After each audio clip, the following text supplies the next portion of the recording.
Hola, muy buenas tardes. Bienvenidas, bienvenidos a este nuevo cafecito sereno del programa de seguridad ciudadana de la Universidad Iberoamericana Ciudad de México.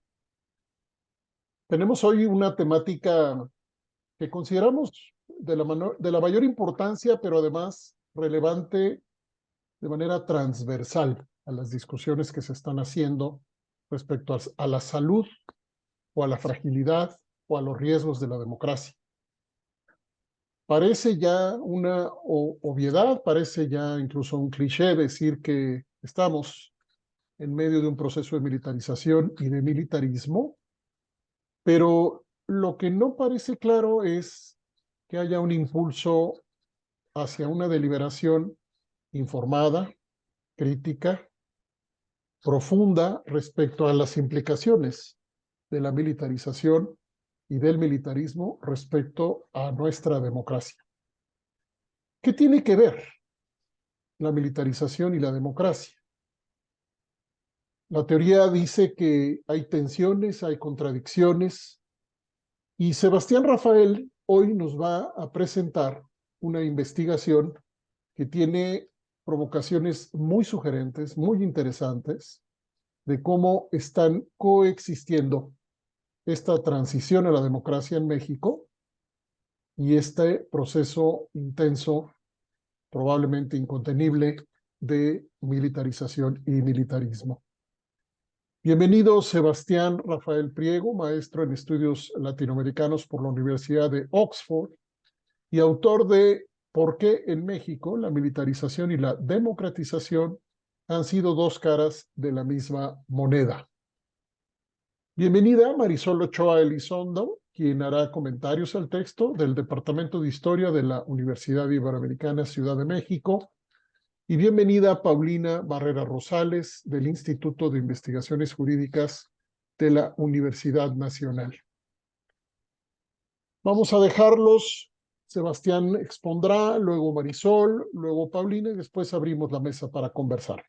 Adelante, Sebastián, nuevamente bienvenido. Perfecto, muchas gracias por tenerme aquí, de verdad que es un honor y también a todos por pues comentar el texto y poder tener la oportunidad de discutir con mentes tan involucradas en estos temas. Entonces, bueno, para empezar un poco directamente, quiero presentarles un poco lo que es digamos, lo que diría yo que son las hipótesis generales del texto, que es un texto que en efecto busca entender por qué la transición a la democracia en México ha venido también con una subida en la militarización, que bueno, es dramática y evidente este punto y lo ha sido en diferentes periodos en los últimos 30 años, pero también en donde no siempre se está eh, investigado con detalle cómo ha sido el proceso de evolución, ¿no? Entonces, bueno, para empezar un poco la hipótesis inicial del texto es que las constituciones autoritarias en general en el mundo se han podido utilizar para delimitar el poder y reducir los conflictos durante la dictadura, por ejemplo, y que críticamente también podían servir para consolidar la influencia de las élites autoritarias durante las transiciones a la democracia. Entonces, en México, por ejemplo, había un conjunto común de herramientas que son formales e informales también, que las élites autoritarias salientes despliegan a través de las constituciones para mantener su influencia y evitar ser castigadas en la democracia, ¿no? Entonces, propongo que el diseño institucional en México eh, se construyó como un régimen híbrido, en realidad, no como una democracia durante la transición, y que podemos seguir la trayectoria de cómo eso ha pasado, específicamente con los aparatos de seguridad y las maneras en las que se ha construido presencia estatal, digamos, y legitimidad sobre el uso de la fuerza también. Esto es porque los gobernantes, las élites y las instituciones autoritarias del PRI fueron en parte las encargadas de diseñar las instituciones democráticas. Entonces me voy a ir hasta 1994 y haré la transición un poco para poder explicar mi argumento. Pero en términos de diseños institucional sí es importante acordarse que tanto la asignación de poder y privilegios, de políticas, de cuerpos de seguridad, de cómo se diseñó la economía y el orden social durante la transición, al llegar la democracia no se reinicia el juego político tras desplazar, digamos, al autoritarismo. Eh, Más bien las instituciones excluyentes del autoritarismo buscan maneras de reproducirse, ¿no? Y entonces seguidos son instituciones que están diseñadas para proteger a las élites en el poder del Estado de Derecho. Eh, las élites también seguido apoyan entonces, ¿no?, la transición. Para dar un ejemplo un poco y en contexto, en Sudáfrica durante el apartheid, los ciudadanos discriminados que proclamaban por el derecho de voto, a la tierra, a la educación y al empleo, al liberarse la discriminación racial institucionalizada, pero cuando por fin llegó la democracia en 1994, en realidad no fue forjada por el pueblo. De hecho, durante el proceso de transición, el régimen del apartheid saliente estuvo en gran medida en el asiento de conductor guiando la transición, ¿no? Entonces, bueno, nada más un poco. Entonces, lo que yo planteo es que en México la militarización ha sido una forma de continuación del autoritarismo y empieza con la introducción del concepto de seguridad pública en la reforma constitucional de 1994. Entonces, ahí hay un diseño institucional que va a traer 30 años de un desarrollo institucional muy claro. Y con esto me refiero a que los militares han sido en México usados históricamente, ya desde antes, para la supresión de poblaciones que retan o incomodan al poder del Estado y también para hacer presencia estatal en donde no la hay, ¿no? Entonces, por ejemplo, en el siglo pasado, digamos, la realidad es que la mayor parte de la ayuda de seguridad estadounidense que fluyó de México a Estados Unidos y a Centroamérica para cuerpos de seguridad militarizados se destinó a fuerzas militares que estaban involucradas en actos de asesinato y tortura contra opositores y comunidades indígenas, ¿no? Entonces, la guerra contra las drogas y la militarización siempre han tenido una estrecha relación pues con lo que es la represión local, los esfuerzos de contrainsurgencia nacional y los objetivos geopolíticos como fue durante la Guerra Sucia. Pero el patrón de militarización que conocemos hoy empieza en 1994 y a partir de ahí se construye muy claramente dentro de las instituciones políticas y económicas en México con vistas a una transición a una democracia electoral. Pues hay muchas discusiones hoy en día con respecto a si los militares siempre han estado dedicados a tareas de seguridad o no. Creo que lo correcto por eso sería referirse a fases con modelos institucionales diferentes en la historia cívico-militar en el país.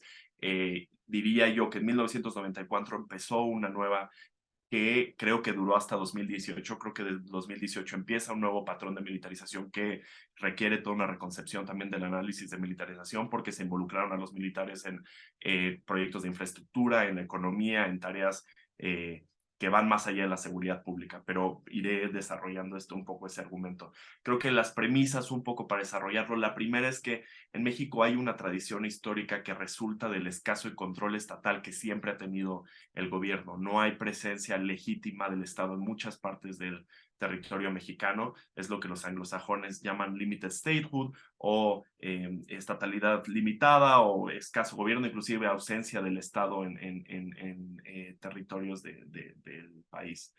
La segunda premisa es que, como ya bien dije, cuando se hace una reforma al artículo 21 constitucional, integrando el concepto de seguridad pública, en el cual también ahondaré un poco adelante, pero se hace toda una reconcepción de la seguridad pública en donde el Ejecutivo tiene la facultad para poder decidir cuándo el ejército interviene en asuntos de seguridad pública o seguridad nacional posteriormente. La tercera es que la militarización se fortalece también con lo que fue la desintegración de los pactos que el sistema unipartidista sostenía debido al aumento de la competencia electoral durante la transición a la democracia. Esa es una tesis en realidad muy interesante, relativamente nueva de Guillermo Trejo y Sandra Ley, en donde hacen todo un esfuerzo de entender cómo los ciclos democráticos generan un proceso de negociación de las redes de patronaje que mantienen la paz o que mantenían la paz con el sistema unipartidista. Y el cuarto punto es que la militarización es parte de un proceso en donde se hizo una transición a una democracia electoral sin reformar al Estado mexicano ni al orden social significativamente. Y a lo que me refiero es que el hecho de que haya una democracia electoral que es muy importante, pero con derecho al voto, no quiere decir que haya una democratización del Estado mexicano. Por ejemplo, lo que hubiera sido necesario para construir policías con los mecanismos institucionales que requerían para poder tener presencia estatal a lo largo del Estado y funcionar, y además con respuestas holísticas, con tribunales fuertes, eso necesitaba una reforma fiscal fuertísima, o sea, necesitaba toda una planeación de cómo iba a ser un Estado democrático que en realidad no se planeó. No se planearon reformas políticas, reformas económicas, pero eso en específico, quiero decir, hubo una falta de planeación institucional, o más bien digamos, un esfuerzo deliberado por no hacer esas reformas y en lugar darle fortaleza al ejército, ¿no? para poder tener un poco esta discusión, me quiero ir teóricamente un poco, digamos, más abstracto y tener una conversación sobre qué es una democracia en ese sentido, y también poner las ideas de lo que la ciencia política entiende hoy en día con respecto a este tipo de democracias híbridas, ¿no? Entonces, la discusión que propongo para entender el problema de la democracia en México es abordar un entendimiento eh, en donde no solo se enfoque en el aspecto de la democracia en el electoral, sino en cómo las sociedades manejan la violencia y construyen legitimidad para gobernar. Entonces, en ese sentido, la ciencia política estudió los conceptos de orden de acceso limitado, que son estados que no tienen una democracia consolidada, y orden de acceso abierto, que son democracias consolidadas, desarrolladas, digamos, como en algunos países occidentales, ¿no? Entonces, la violencia potencial o real es un problema para todas las sociedades, pero estas las abordan de maneras diferentes. Por ejemplo, los órdenes de acceso limitado resuelven el problema de la violencia utilizando el sistema político para crear y asignar rentas que son derivadas de acuerdos como los contratos gubernamentales, los derechos sobre la tierra, los monopolios sobre actividades empresariales y la entrada en mercados de trabajo restringidos o mercados de narcomenudeo, por ejemplo, en México. Entonces, cuando los individuos y los grupos con acceso a la violencia reciben esas rentas, que van desde la extorsión y los pagos corruptos hasta la renta de la tierra, los derechos sobre los recursos naturales y los beneficios del monopolio, tienen incentivos para contener la violencia porque la lucha reduce sus rentas. Entonces ese es el sistema que logró construir con muchas disputas y con mucho autoritarismo, pero el Partido Revolucionario Institucional durante los más de 70 años que estuvieron en el poder. En cambio, los órdenes de acceso de libre acceso resuelven el problema de la violencia mediante el libre acceso y la competencia. Entonces, todos los ciudadanos tienen derecho a formar organizaciones contractuales, siempre que no sean violentas, y el acceso abierto ayuda a mantener tanto la competencia económica y política como una sociedad civil activa. Entonces, en los órdenes de acceso abierto, sobre todo, el Estado tiene el monopolio de la violencia. Eh, lo que pasa en la transición es que la disrupción de los pactos a nivel local creada por la competencia electoral y el aumento del poder de veto de nuevos actores a nivel federal disminuyeron la legitimidad de estos acuerdos.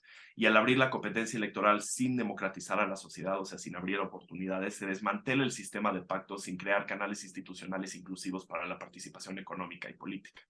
En otras palabras, la democracia en México tiene diseños institucionales que continúan siendo un orden de acceso limitado, pero con elecciones. Entonces, cuando las cadenas de protecciones, las rentas, el clientelismo están sujetas a ciclos electorales y renegociaciones, cada vez las cadenas clientelales y órdenes de proteccionismo se tienen que renegociar generando violencia, además con reglas que no son claras. Insisto que este trabajo, muy bien, creo que Guillermo Trejo y Sandra le hicieron ahí una contribución muy especial para entender la violencia en México en ese sentido. Pues bueno, para resumir un poco esto fragmenta la autoridad sin proveer estructuras de un orden social que resolviera y controlara la violencia. Y es por ello que el proceso de democratización, en lugar de pacificar el país, contradictoriamente lo volvió más violento.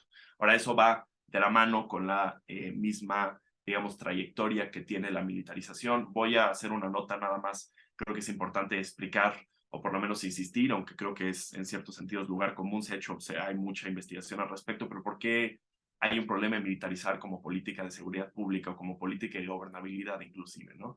Y digo, porque para el cambio de siglo, uno de los retos críticos de la política de transición en México era la creación de un Estado de Derecho para erradicar los modelos rectores del gobierno autoritario del PRI, pero las sucesivas tendencias autoritarias ejercidas por el Poder Ejecutivo demuestran la dificultad de reconstruir, digamos, la autoridad sin autoritarismo y sin corrupción.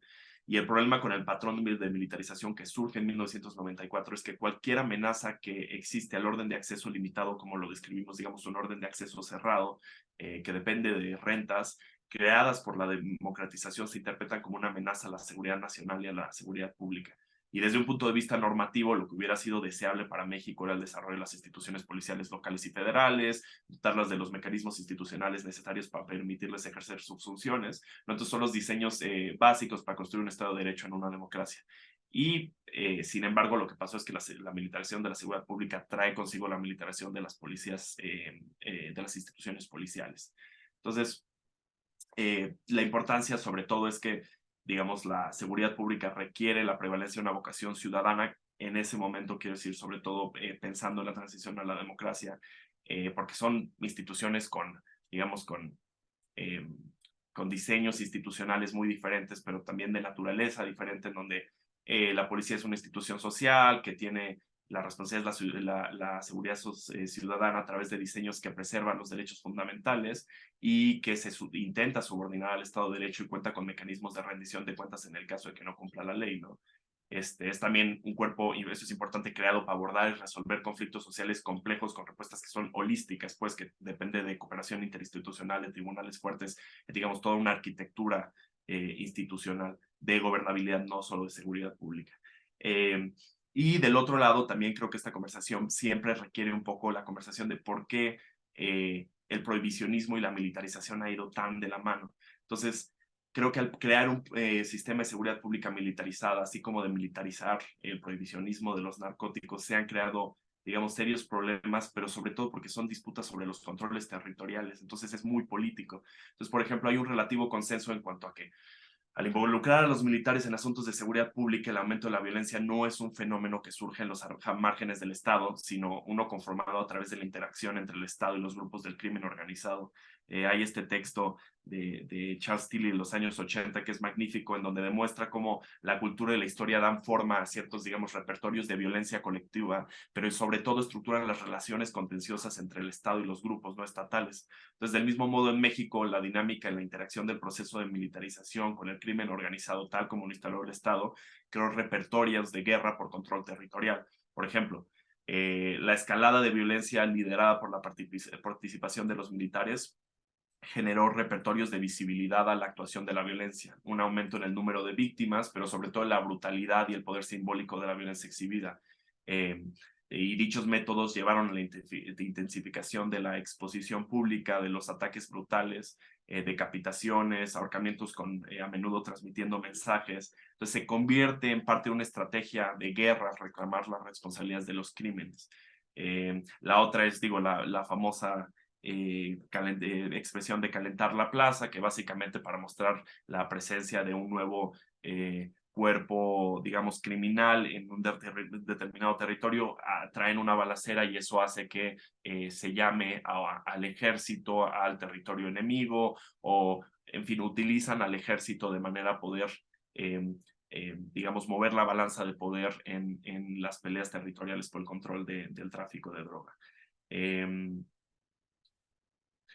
Otra explicación que está muy bien documentada por el Programa de Política de Drogas del CIDE son los efectos problemáticos de la estrategia centrada en desarticular las bandas criminales, acorralándolas a través de lo que es una estrategia de capos, ¿no? Kingpin también se refieren los anglosajones, que es, digamos, el descabezamiento de un grupo criminal organizado mediante el asesinato o la captura del líder de las organizaciones principales. Entonces, bueno, la evidencia empírica ha documentado que tras la intervención de las fuerzas de seguridad, el número de organizaciones criminales aumenta y en lugar de derrotar, digamos, al grupo criminal, la fragmentación resultante de la estrategia de capo conduce a una escalada de la violencia, ya que los grupos delictivos luchan entre sí para adaptarse a los vacíos de poder, a los cambios de capacidad de las organizaciones criminales para controlar la plaza.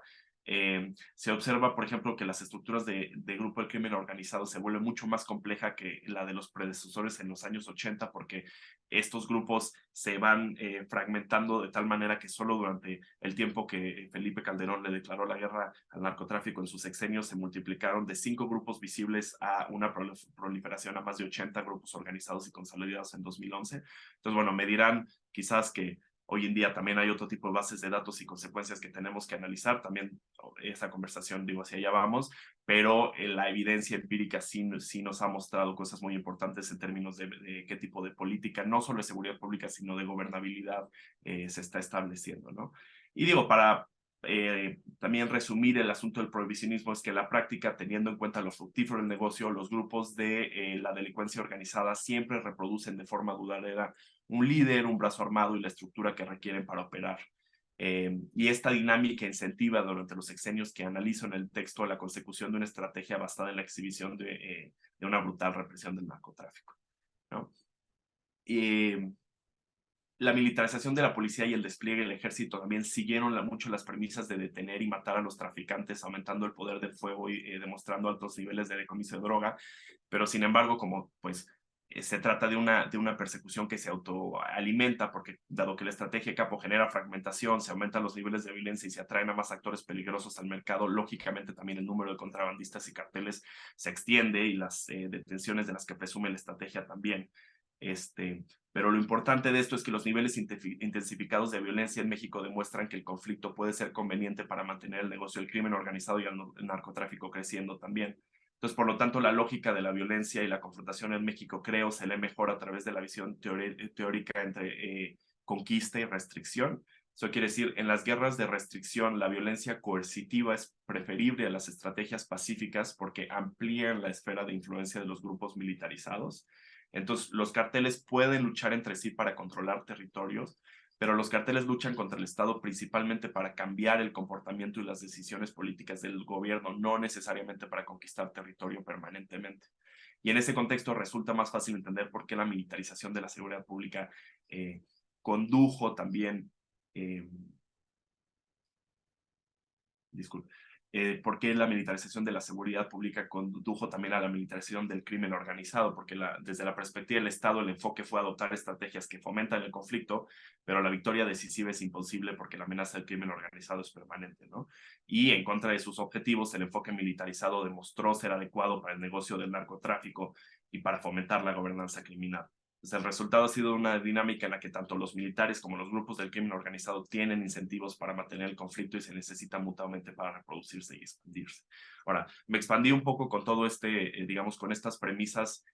Ahora me meto un poco más al cuerpo en sí del texto, pero creo que es un poco lo que estoy proponiendo, es una manera de entender todo un ciclo de militarización que ha durado estos últimos 30 años, que vino con la transición a la democracia, que son diseños institucionales que siguen presentes, y entonces ese tipo de diseños institucionales van a ser los que durante los 15, 20 años que siguen, y sobre todo en la década que siguen, las conversaciones muy importantes que vamos a tener que tener con respecto a la Guardia Nacional y a los cuerpos de seguridad en México, se tenga un entendimiento de qué tipo de diseños institucionales se hicieron, porque sí fueron diseños institucionales a lo menos híbridos. Digo, para regresar otra vez, 1994, tenemos un contexto en donde se planea la transición a la democracia con la necesidad de adaptarse a la apertura comercial, a la liberalización y a la privatización de la economía, que representaba retos a la balanza del poder económico. Del lado del poder político, digo, el proceso gradual de la transición ya existía desde 1988, estuvo muy cerca el PRD, si no es que ganó la presidencia en ese año. En 1989 el PAN ya estaba ganando localidades, entonces hay toda una reconcepción de cómo se va a hacer la transición de manera que se puedan mantener las estructuras que el Estado tenía para operar de manera autoritaria también. Al mismo tiempo viene el levantamiento zapatista que desafía la legitimidad del gobierno, y finalmente la crisis económica. Bueno, viene el crecimiento brutal de la influencia del narcotráfico, que sí es una amenaza real que estaba sucediendo en ese momento, y viene la crisis económica en con el error de diciembre, en donde se profundiza la cooperación entre el gobierno mexicano y Estados Unidos en materia de seguridad, consolidando el prohibicionismo militarizado, cuando a Estados Unidos le da apoyo económico a México, y viene con el condicionamiento también en ese momento de tomar ciertas medidas prohibicionistas y militarizadas en respuesta al narcotráfico, ¿no? Y al mismo tiempo se destacan dos razones principales para la participación entonces de los militares en materia de seguridad pública en respuesta a este problema del narcotráfico. Entonces, la primera es que en la década de los 90 la relación entre los grupos del crimen organizado y el Estado experimenta la evolución de un mercado que es regido directamente desde las estructuras del Estado hacia un mercado criminal privatizado, establecido en torno a grupos criminales que más bien coaccionan al Estado. O sea, teníamos antes de los 90 un sistema en donde el Estado rige al narcotráfico, y posteriormente el narcotráfico influencia más bien las políticas que tiene el Estado a través de todo tipo de infiltraciones que llegan hasta lo más alto del Estado, ¿no? Y esto ocurre a través de una expansión masiva del mercado como consecuencia de la apertura económica de México, y se nutre del proceso de liberalización propio del mundo globalizado, que impulsó también la proliferación de negocios ilícitos. Entonces, en efecto, pues crece espectacularmente la capacidad para camuflar y para traficar, y esa privatización de los mercados ilegales crea actores que son más peligrosos y diversificados, que trafican con drogas que son más rentables, como la cocaína, digo, de la marihuana a la cocaína, de la cocaína al fentanilo. La principal característica de esta transición es la insurgencia de los ejércitos y guardias privadas y la fragmentación y diversificación de los grupos de delincuencia organizada. Y entonces es necesaria una mayor participación militar para frenar, digamos, o para hacer frente a la amenaza.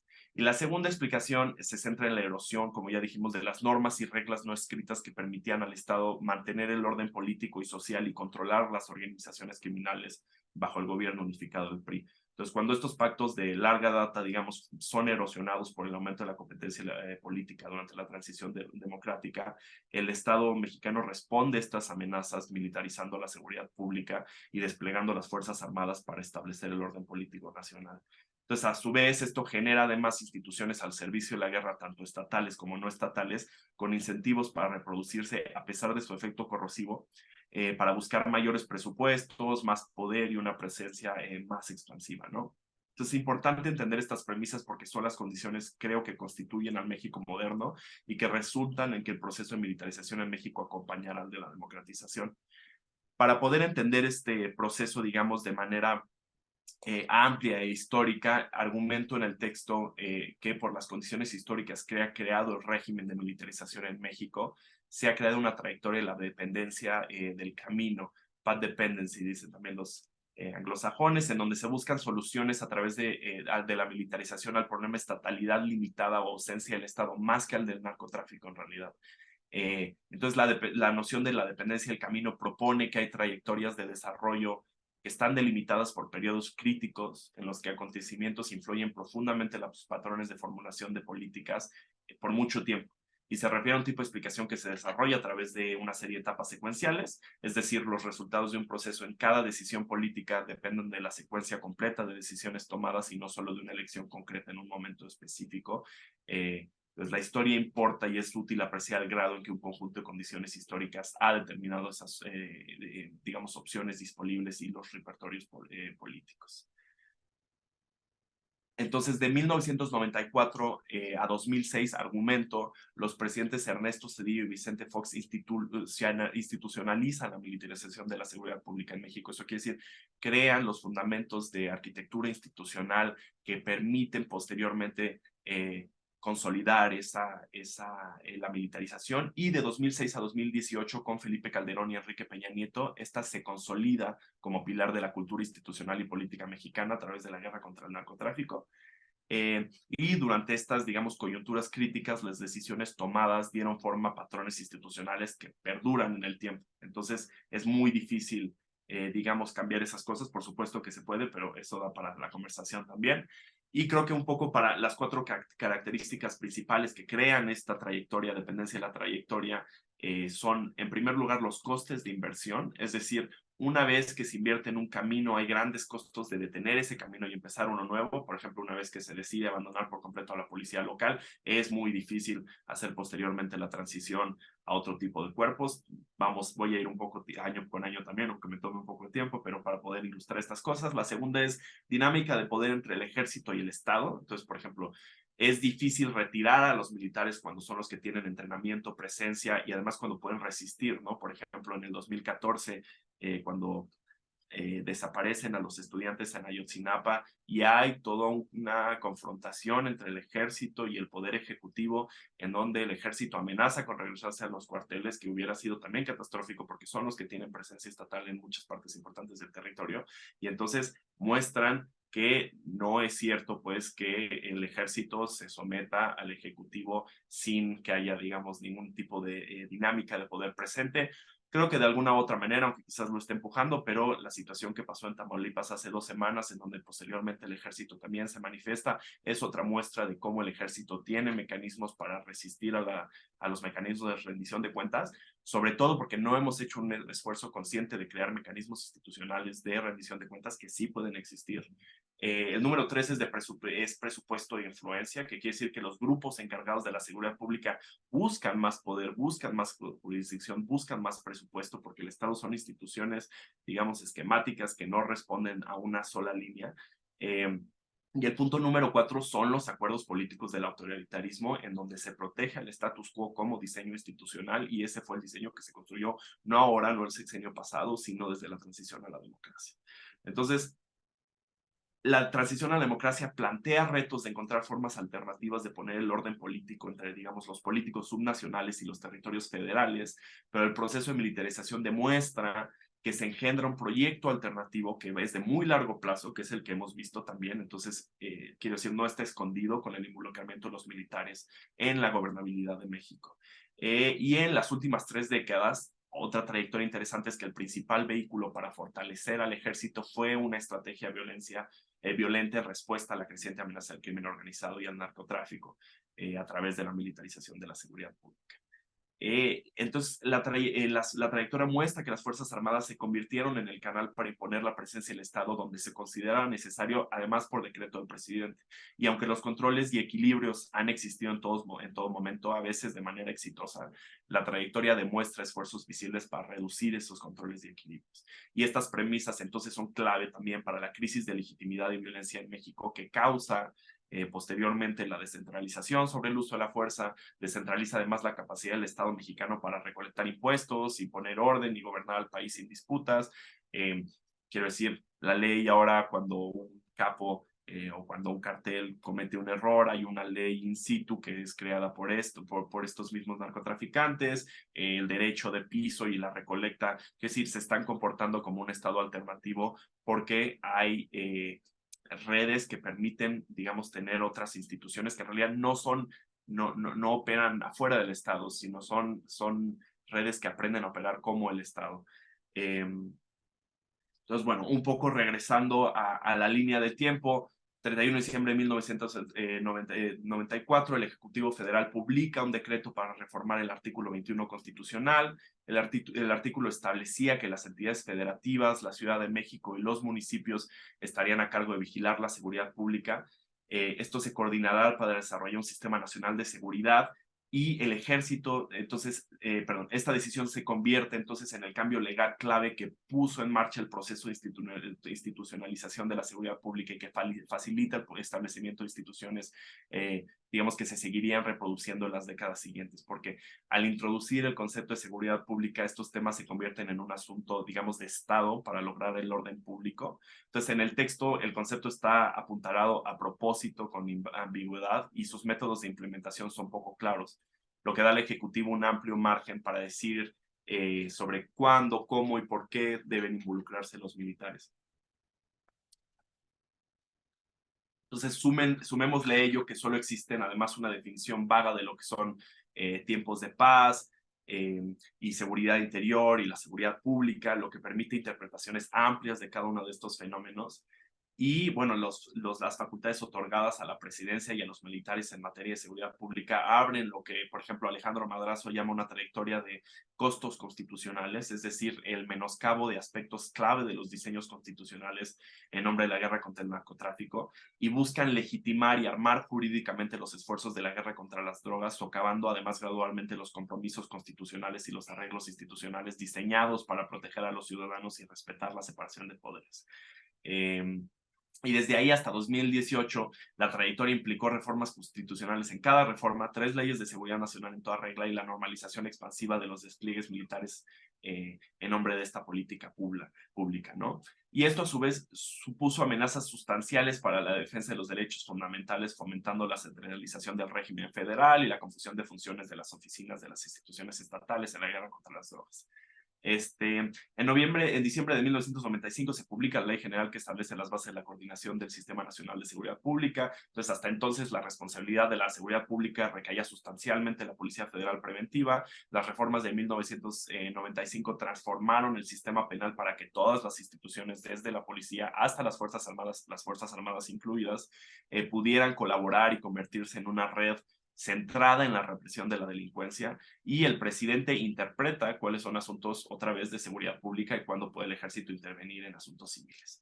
Regresando al asunto de la colusión, es un ejemplo también que es un poco lugar común, pero el general Gutiérrez Rebollo es en 1996 elegido SAR antidrogas a cargo de la Procuraduría General de la República, solo para ser detenido un año después, al ser acusado de proteger al líder del cártel de Juárez. Este ejemplo otra vez muestra que este tipo de situaciones no pasan al margen del Estado, son parte de las redes de patronaje que digamos, son parte más bien del state building, de la creación del Estado de México. Otro ejemplo es Genaro García Luna, ahora condenado en Estados Unidos, pero hay varios a lo largo de la historia de la guerra contra las drogas en México. Y bueno, el general es relevante entonces porque es un, digamos, ejemplo de un patrón de colusión institucional que se ha vuelto muy común.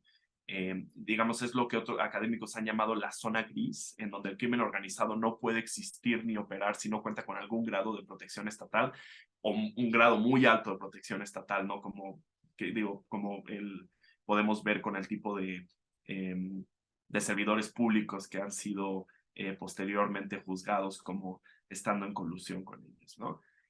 En 1996, los gobiernos de México y Estados Unidos crean el Grupo de Alto Nivel de Contacto para el Control de las Drogas, que facilita estrategias prohibicionistas militarizadas.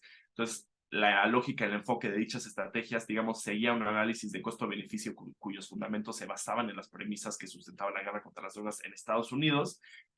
Además, viene con el condicionamiento económico que habíamos dicho. Se mandan, por ejemplo, ya es una historia documentada, pero se mandan a los GAFES, que parte de la policía en México, a entrenar en Estados Unidos. Estos posteriormente se convierten en un cuerpo de seguridad del cártel del Golfo y, bueno, al final se convierten en los Zetas, que es un equipo, digamos, de militares muy bien entrenados, con mejores armas, con mejor conocimiento. Entonces, literalmente al militarizar digamos, la seguridad pública, estás militarizando y es lo que ha pasado en la historia de colusión, digamos, entre el militarismo y la guerra contra el narcotráfico, es lo que ha pasado repetidamente. Termina la administración de Ernesto Zedillo y en 2001 viene un cambio de las reglas del juego brutal también con el ataque a las Torres Gemelas, en donde hay mucho dinero y además discursivamente pasan ya las organizaciones del narcotráfico a hacer terrorismo. Solo en ese año la Sedena aumenta 80% sus actividades antidrogas. Entonces, bueno, hay un claro vuelco ahí que puede existir debido a los diseños que se habían hecho anteriormente en el sexenio de Ernesto Zedillo. En 2004, Bush levanta la prohibición de los rifles de asalto de poder en México, en donde hay un aumento brutal a la violencia de las armas que también está muy estudiado. Sí es importante por eso ese tipo de discusiones, ahí hay que concederlo con respecto al tráfico de armas que viene de Estados Unidos a México.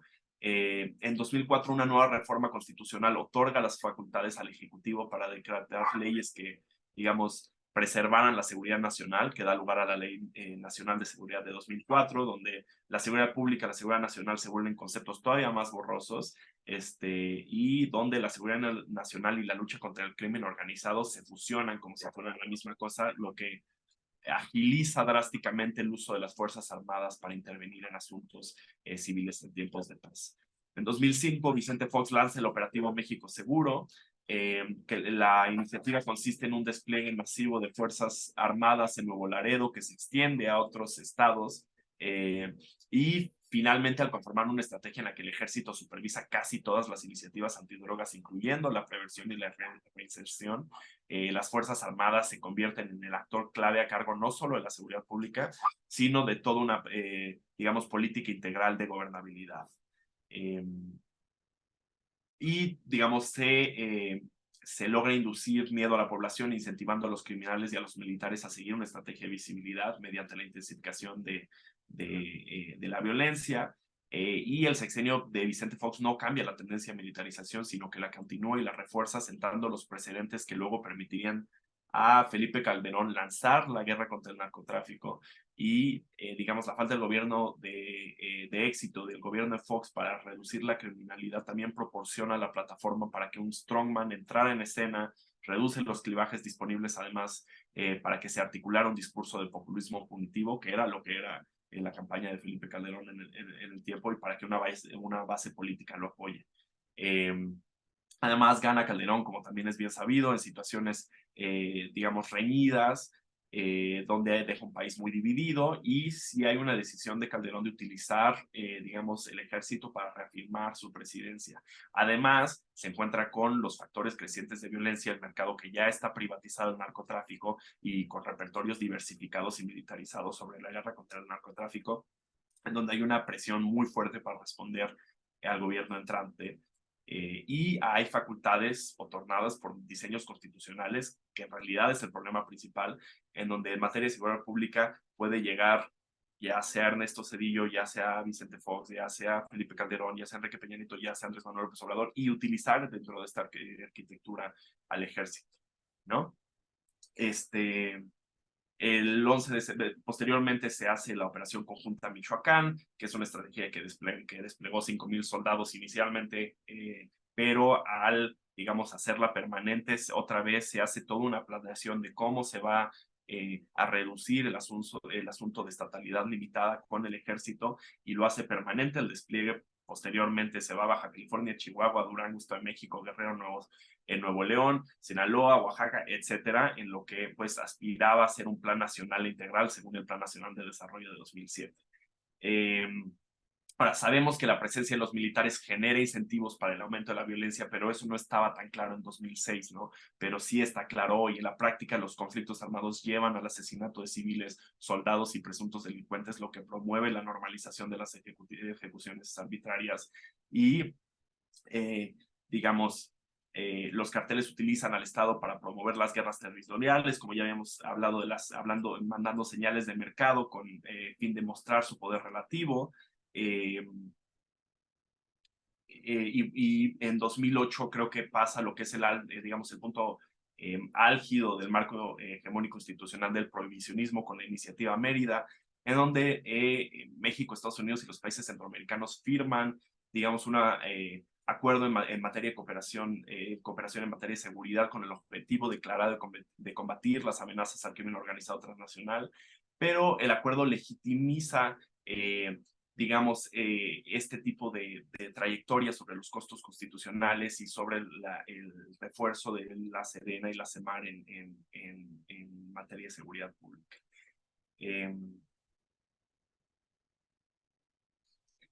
Hay además, digamos, en términos de la arquitectura de lo que hubiera dependido crear una democracia, hay un enfoque punitivo terrible en donde se hacen distinciones fundamentales entre los ciudadanos y los narcotraficantes con derechos restringidos en un país en donde hay mucho racismo institucionalizado, en donde no hay policías con capacidad de investigación, en donde no hay inversión para poder crear respuestas holísticas con tribunales fuertes, que además son tribunales kafkianos también heredados del Partido Revolucionario Institucional.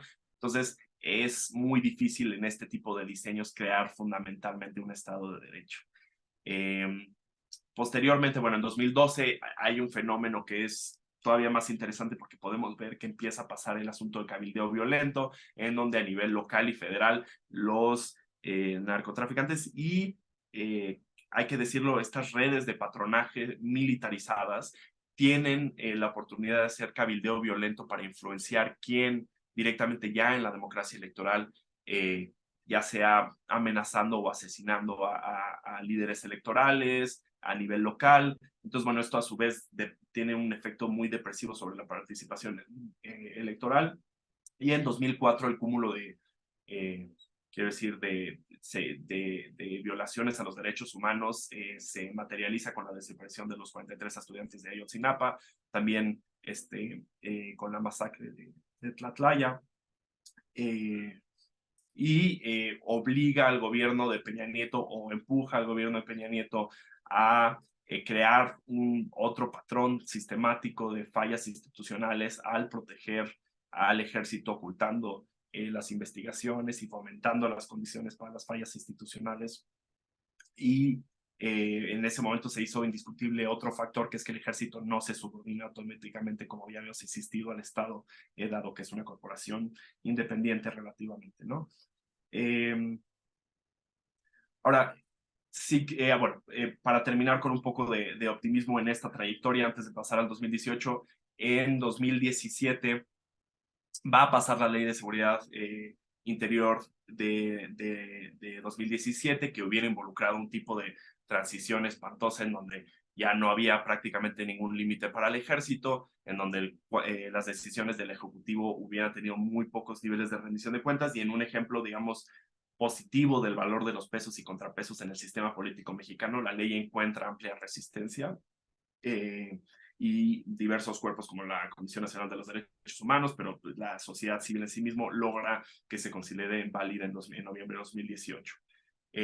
Ahora, teniendo en cuenta todo este ciclo, entonces me parece a mí que eso lleva, igual que en 1994 se construye la arquitectura institucional para poder hacer la militarización de la seguridad pública, ahora tenemos la arquitectura institucional para que se consolide el régimen híbrido que ya o creo yo que ya se venía planeando, que ya viene desarrollándose desde hace muchos años, en donde la joven democracia mexicana pues también viene con muchos trazos autoritarios, y entonces viene una conversación seria sobre qué tipo de México viene hacia adelante, ¿no?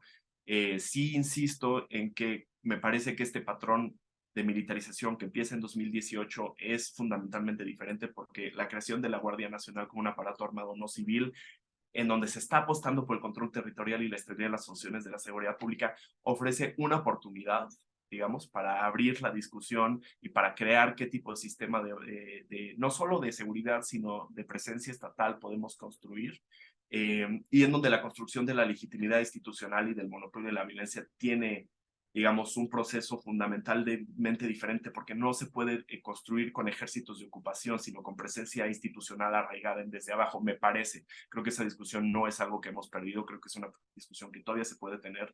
Entonces, si el ejército es necesario a estas alturas para asegurar algún nivel, digamos, de estabilidad en las funciones de seguridad pública, la ampliación de los tribunales, de las policías locales y la mejora de los mecanismos de rendición de cuentas y protección de los derechos fundamentales sigue siendo la única manera de construir una presencia estatal legítima, no violenta. Sin embargo, sí creo que por el ambiente de polarización hemos caído a veces en la autocomplacencia de no entender que hay un nuevo modelo institucional y que las políticas de no confrontación que impactan significativamente la cultura de relaciones contenciosas y la integración del ejército a la economía, a la construcción de proyectos masivos, que son circunstancias que están cambiando fundamentalmente toda la evidencia que ya tenemos sobre la militarización, porque es muy claramente ya la consolidación de un régimen híbrido que en sí mismo no tiene que ser peor para el control de la violencia, pero lo que sí va a ser fundamental son los mecanismos, digamos, otra vez de rendición de cuentas, la construcción obligatoria, digamos, de una Guardia Nacional civil en la próxima década, a pesar de que ahora ya vamos a tener esa conversación hasta 2028. Y también es cierto, lo que dice el presidente aquí es correcto, que si se democratiza el orden social en México y se abren las oportunidades a la población, se reduce la desigualdad y se promueve la organización colectiva a nivel local, tendremos un sistema de construcción democrática más efectivo, sí, pero esa es una conversación fundamentalmente diferente, la de atender las causas, que la de qué tipo de mecanismos institucionales y qué tipo de tareas constitucionales va a tener la Guardia Nacional. Y esa es la discusión que creo que va a venir en los años siguientes. Entonces, bueno, este es, digamos, un panorama amplio, pero me gustaría un poco abrir al final de esto la conversación a todas y todos. Muchas gracias. ¡Wow! ¡Qué cantidad de cosas! Sí.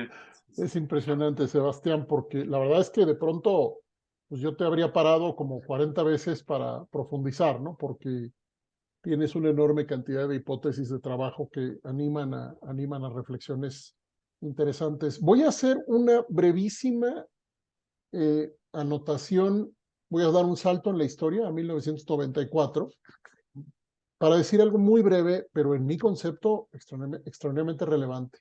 Me tocó, yo era parte de la oficina de asesores del procurador en 1994 y me tocó, me tocó formar parte de las discusiones en la integración de la opinión del procurador que entregó a la Corte en el marco de la acción de inconstitucionalidad que interpuso Leonel Godoy, buscando impedir, o sea, buscando la declaratoria de inconstitucionalidad de la presencia de las Fuerzas Armadas en el Consejo Nacional de Seguridad Pública. Y solo quiero hacer un apunte. Nunca, nadie, jamás, y esto me consta directamente, en el inicio de este ciclo del que está hablando Sebastián, de los 30 años, de estos últimos 30 años, nadie dijo, nadie propuso en ningún texto, en ningún debate, que las Fuerzas Armadas podrían tener operación autónoma para la seguridad pública. Jamás. Si yo tuviera una maquinita, las llevaba para allá y les enseñaba las discusiones. El subrayado de la Corte, entre otros, pero creo en mi concepto el principal, fue en auxilio de y en el llamado de las autoridades civiles. Esto lo hemos dicho mucho, pero creo que nos hemos perdido respecto a la relevancia del efecto bola de nieve generado en Inclusive 1994 a la fecha. la respuesta a la acción de inconstitucionalidad es que eso no puede suceder porque el ejército se va a subordinar al Estado de Derecho y al presidente y al legislativo, etcétera, ¿no? Eso es parte de la respuesta. Y creo que ese es el problema, que hay un esfuerzo explícito por tener esta conversación, se ha tenido a lo largo de los años en términos muy ambiguos, en donde no hay tareas constitucionales claras ni o hay oportunidad pues para la ambigüedad, lo que creo ha generado mucho daño, ¿no? Sin duda. Bueno, Marisol, con la petición de siempre que no hables tan rápido, es que Marisol tiene una enorme densidad, pero además habla muy rápido, ahorita van a ver. No, ya me estoy portando bien, ya me estoy portando bien. Es que me encanta, pero a veces nos cuesta seguirte.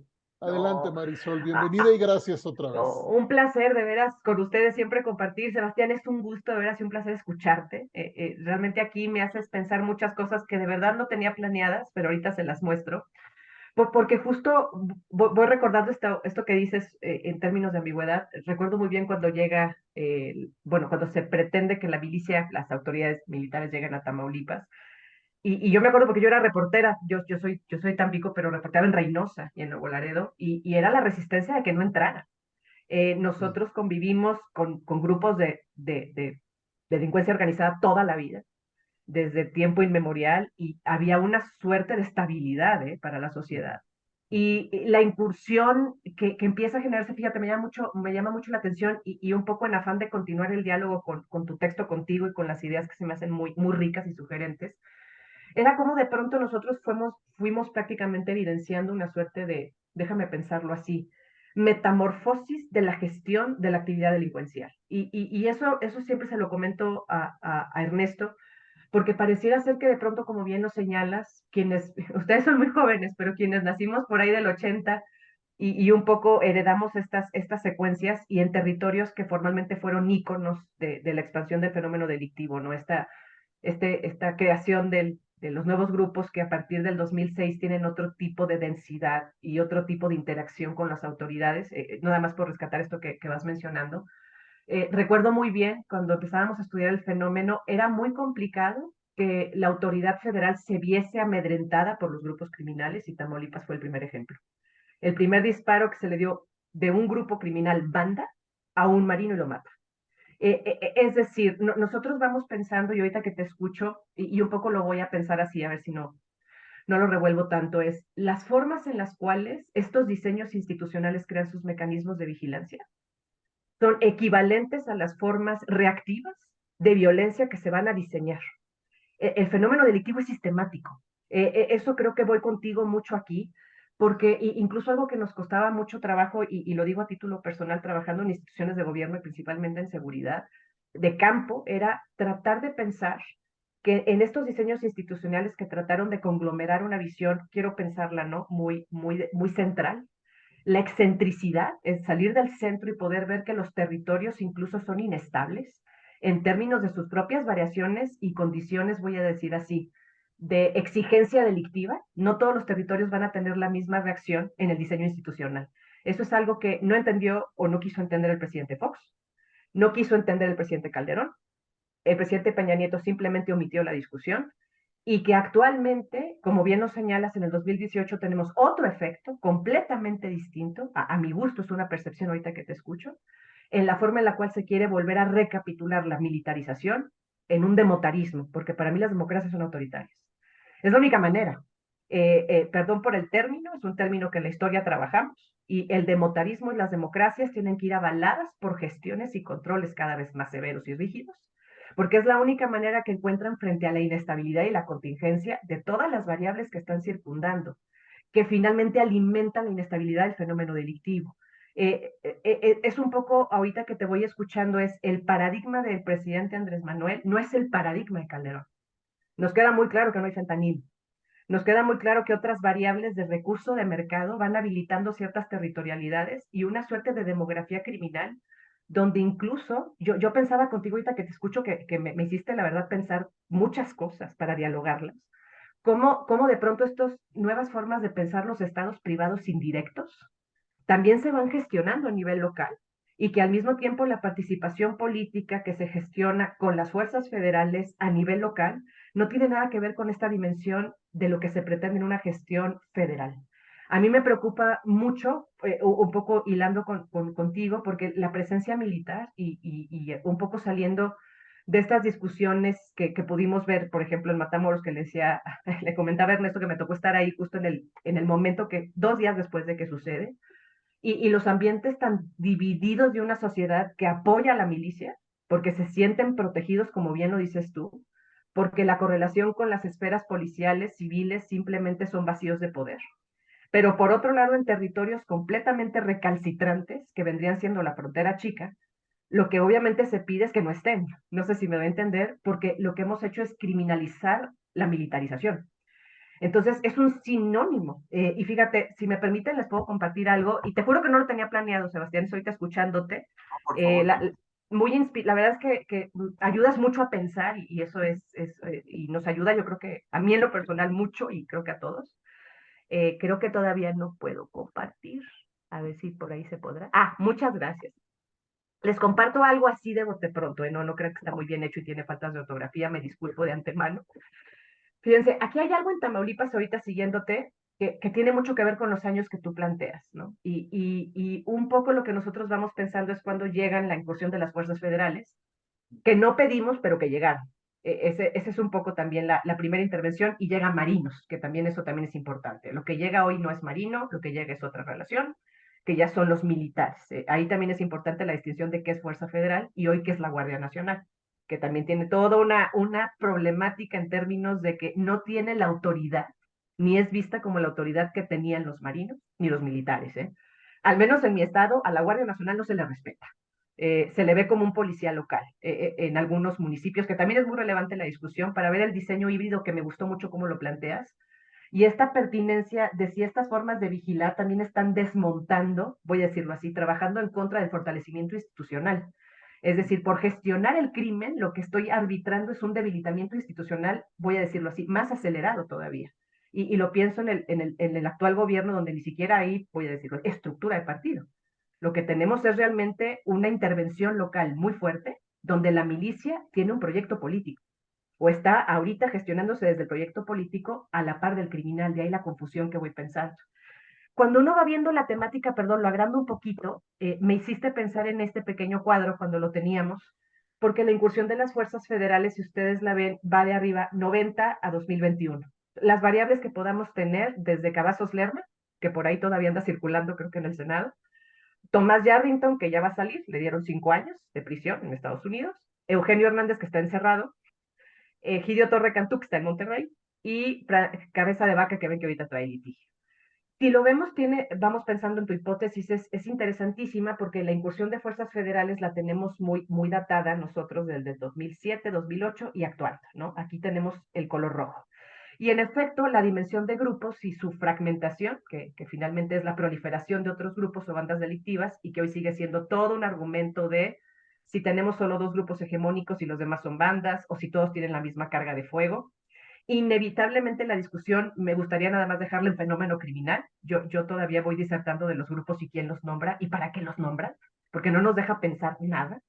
Pero al mismo tiempo voy pensando en los despliegues militares, que no están en todas partes, pero sí tienen, vamos a decir esto que tú señalas de una forma muy correcta, una capacidad de control territorial extensa. Eso es interesante, porque a veces donde hay conflictos entre bandas criminales, no llegan los militares y están a 5 kilómetros. pero a veces sí llegan. Es decir, esto también habla de este diseño donde posiblemente la esfera política a nivel local nos deja ver muchos de los detalles que en estas lógicas democráticas posiblemente se estén jugando como en otro tipo de intereses que a lo mejor todavía no logramos, o sí logramos ver, pero no logramos todavía ver cómo van operando en un mecanismo un poco más amplio. Me adelanto un poco aquí, nada más para mostrarles la pequeña gráfica y que desgraciadamente es la única variable que tenemos para mostrar los homicidios. No hay otras. El homicidio sigue siendo la categoría, habría que buscar otras. Pero la forma en la cual nosotros vamos midiendo la intervención de las fuerzas federales, si es conveniente o no es conveniente, tampoco nos dice mucho. Ahorita se las voy a mostrar. Porque en efecto, lo que uno va observando en el comportamiento es que Tamaulipas fue el estado dentro de los 10 más seguros del país en el 2017-18, lo cual es irónico, ¿eh? Y fuimos lo más violento, con la misma presencia militar. Han aumentado cuerpos, pero se los llevan y regresan, pero lo que sí han cambiado son las estructuras, que me gustaría pensar institucionales, políticamente, y lo que implican las nuevas formas de reacomodos en términos de pactos políticos, lógicas delictivas, que también no es azarosa, y al mismo tiempo el tema de la seguridad, que sería como una forma, voy a decirlo con un término que no es muy adecuado, pero que de alguna manera es un comodín, porque de algún momento sí me preocupo por la policía estatal y capacidades, pero luego las fuerzas federales, los militares, y luego no, dependiendo cómo la economía ilegal se va moviendo. Eso es al menos una aportación que ahorita me dejas pensar. Se me ocurre escuchándote. Si lo pensamos en este sentido, es curioso porque el secuestro desciende, porque ya no es conveniente socialmente, porque hay algo muy puntual que mencionas. Cuando uno va entrando al diseño institucional y lo va viendo a nivel local y estatal, y un poco comparando la presencia de las fuerzas federales, lo quiero pensar en este diseño de nuevas instituciones democráticas, híbridas, por decirlo así. Hay acuerdos incluso en la forma de gestionar qué delitos la sociedad de la sociedad puede tolerar que no afecten la dimensión de la esfera política, donde la fuerza federal puede entrar o no puede entrar. Y es muy curioso, el secuestro fue muy castigado en el Estado. El secuestro era políticamente incorrecto, pero no la desaparición. Fíjate, es interesantísimo. Y en todo están los militares, ¿eh? No es que no estén, o está la policía estatal, o hay coordinaciones, que tanto hoy celebramos, que por supuesto es una ficción. Si nosotros, me voy a adelantar todo esto, que nada más es lo que tú mencionabas muy bien, cómo se fueron expandiendo. Hay algo interesante en cómo estos estados privados indirectos aparecen en estas democracias, y que yo coincido, no por coincidir o no, pero comparto esto que tú mencionas. Me da la impresión, y es meramente una sospecha, pensando en estas nuevas democracias más autoritarias, porque es la única manera de sobrevivir, que están en muchos sentidos pensadas para ciertos grupos, y que en efecto no dejan de ser los grupos que en economías ilegales informales tienen su historia, y que muchas veces en los diseños institucionales se está privilegiando la estructura de economías ilegales de aquellos grupos de antaño, que venimos arrastrando desde los años 60 y 50, ¿eh? Son grupos hegemónicos, y lo digo porque nuestro vínculo es Nuevo León. En lo que compartimos en males y beneficios, por eso cuando uno los va separando, como que va entendiendo las historias en términos de por qué la presencia militar, por qué ese tipo de democracia autoritaria, por qué las permanencias. Es más, tenemos territorios sumamente inseguros donde tenemos 3 policías. Matamoros tiene 6 patrullas, ¿eh? No es ningún secreto, solo tiene 6 patrullas. Y lo cual uno dice, es uno de los municipios más peligrosos y no tenemos fuerza federal, la acaban de enviar. Tiene más fuerza federal el metro de Claudia Sheinbaum que nosotros. No sé si vamos pensando en esa gestión de la milicia, pero al mismo tiempo hay bastiones que tienen una presencia y que están en lugares estratégicos, políticamente diseñados, me da la impresión, para poder ver este cambio. Este mapita que ven es la dimensión de nuevos territorios, de rutas de migración, que se empezaron a gestionar a partir del 2016, que no existían. 2016 a la fecha ha sido la propulsión del negocio de la migración, el tráfico de migrantes, que antes estaba, pero que no era un recurso prioritario en la economía ilegal de los grupos delictivos, y tampoco era una política en términos de dimensión para podérsela adjudicar al fenómeno delictivo, y los militares no estaban a cargo de esto. No sé si me doy a entender. Ahora estos puntos tienen presencia militar. Es impresionante, pero cuando uno va viendo estas nuevas gestiones y vamos viendo los partidos que se van colocando en nuestros municipios, tiene lógica lo que tú vas mencionando, y ciertos delitos que pueden prevalecer y otros que no. Podemos ir a otro tipo de delito. Está, por supuesto, el tráfico de combustible. Nada, se los quería mostrar como un poco en el diseño práctico de los años y cómo vamos. Y creo que por ahí me voy apurando. Hay una mirada bien interesante de lo que tú propones. Pensando en esto, yo un poco trabajando el texto y haciéndome pensar, me hacía dos preguntas que un poco también las pongo para la discusión. Si nosotros vamos pensando que las formas de vigilar, pensemos en estos diseños híbridos y toda la proyección, sin decir si es bueno o es malo por ahora, pero esta es la condición de posibilidad, están jugando en esta forma de democracia militarización. ¿Qué está pasando con la sociedad? Que a veces es un poco también lo importante, y la sociedad de la sociedad, en estas relaciones con el crimen, con los militares, con una suerte de inestabilidad de campo político que está en juego, incluso la propia noción de seguridad, que a mí me llama mucho la atención. Yo hacía dos preguntitas así al margen, me voy despacio, como dice Ernesto, nada más como para pensarlas juntos en sí, es ¿qué pudiera significar hoy, en nuestra actualidad, el sistema político que ya no puede asegurar la estabilidad y seguridad de los territorios ni a sus ciudadanos? Estoy pensando en ese hipotético caso, un poco escuchándote y al mismo tiempo pensando en esta trayectoria. Y la segunda pregunta que me planteo es, ¿qué significa para el sistema, por ejemplo, jurídico hoy?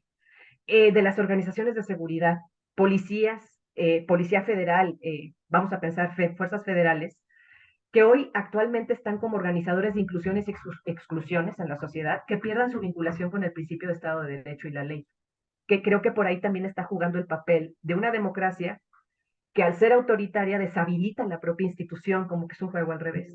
Y un tercer momento es qué significa para el sistema económico que parte de la población esté excluida de sus reglas y funcionamiento y ya no pueda subsistir, y desarrollen otros códigos de sobrevivencia.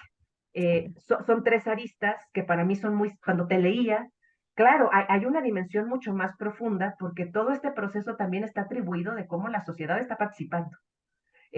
No sé si me doy a entender, también estamos entrando en una nueva forma de entender lo democrático, de entender la seguridad, de entender el crimen, que un poco eso yo creo que lo que lo hace más contingente. Y mi pregunta era si en el 2018 y el tránsito actualmente del abrazo y no balazo, de un despliegue militar que tiene facultades y atributos, en muchos casos excesivos, en otros casos, como dicen ustedes, no hay una rendición de cuentas, porque no estaban diseñados para eso. En efecto es una gran discusión cuando uno va tocando base con la milicia, preguntando si también pueden estar expuestos a esto y deberían de estar expuestos a esto o no. Y al mismo tiempo hay una gran contradicción entre las formas en las cuales su contacto con los civiles puede o no funcionar. Esto que dices del control territorial, el despliegue territorial, que en la guerra, vamos a decir, lo que tuvimos en los 70 en la Operación Cóndor fue un gran aprendizaje. Lo que se trató es de que no volvieran a salir.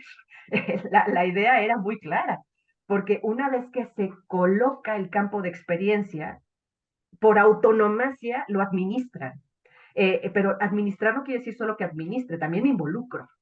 Y luego se pierde la dimensión entre la legalidad y la ilegalidad, que pareciera ser que ahí es donde hoy por hoy no logramos explicarnos en qué lugar nos encontramos, pero ni nosotros como ciudadanos, ni ellos como alguien que tiene que proteger y no proteger, ni la dimensión criminal que funciona como una economía, y un poco lo decía en estos términos. Me gustaría irlo pensando en voz alta porque creo que hay muchos retos y muchas visiones sin sacralizar ni desacralizar nada, por eso un poco tener esta dimensión, pero sí pensar que también este diseño, como bien lo mencionas tú, democrático, con vías de autoritarismo, en cada estado está generando efectos disonantes. No estamos teniendo la misma. Ahorita no sé si lo vieron, hace 3 horas hubo una masacre de 17 miembros de la Guardia Nacional en Jalisco. Los emboscaron. Ahorita sucedió. Y el gran tema es que hay estados donde estos límites entre las esferas pueden funcionar, como bien lo decía Sandra Ley y lo dice muy bien Trejo en su trabajo. Pero es tan inestable que, a ver, también la lógica delictiva puede ir modificando la esfera política. Y es tan inestable que el ámbito de la seguridad pueda terminar justo en el ámbito de la lógica criminal. Y ahí es donde yo me voy preguntando en voz alta si la militarización hoy por hoy también esté sufriendo esa metamorfosis, que es lo que vimos en el estado de Tamaulipas. Puedes marchar, pero también hay quienes apoyan, a quienes no. Son criminales, pero no. Hay quienes están a favor de que se rindan cuentas y sean transparentes. Hay quienes no, porque entonces deja de ser eficaz su función.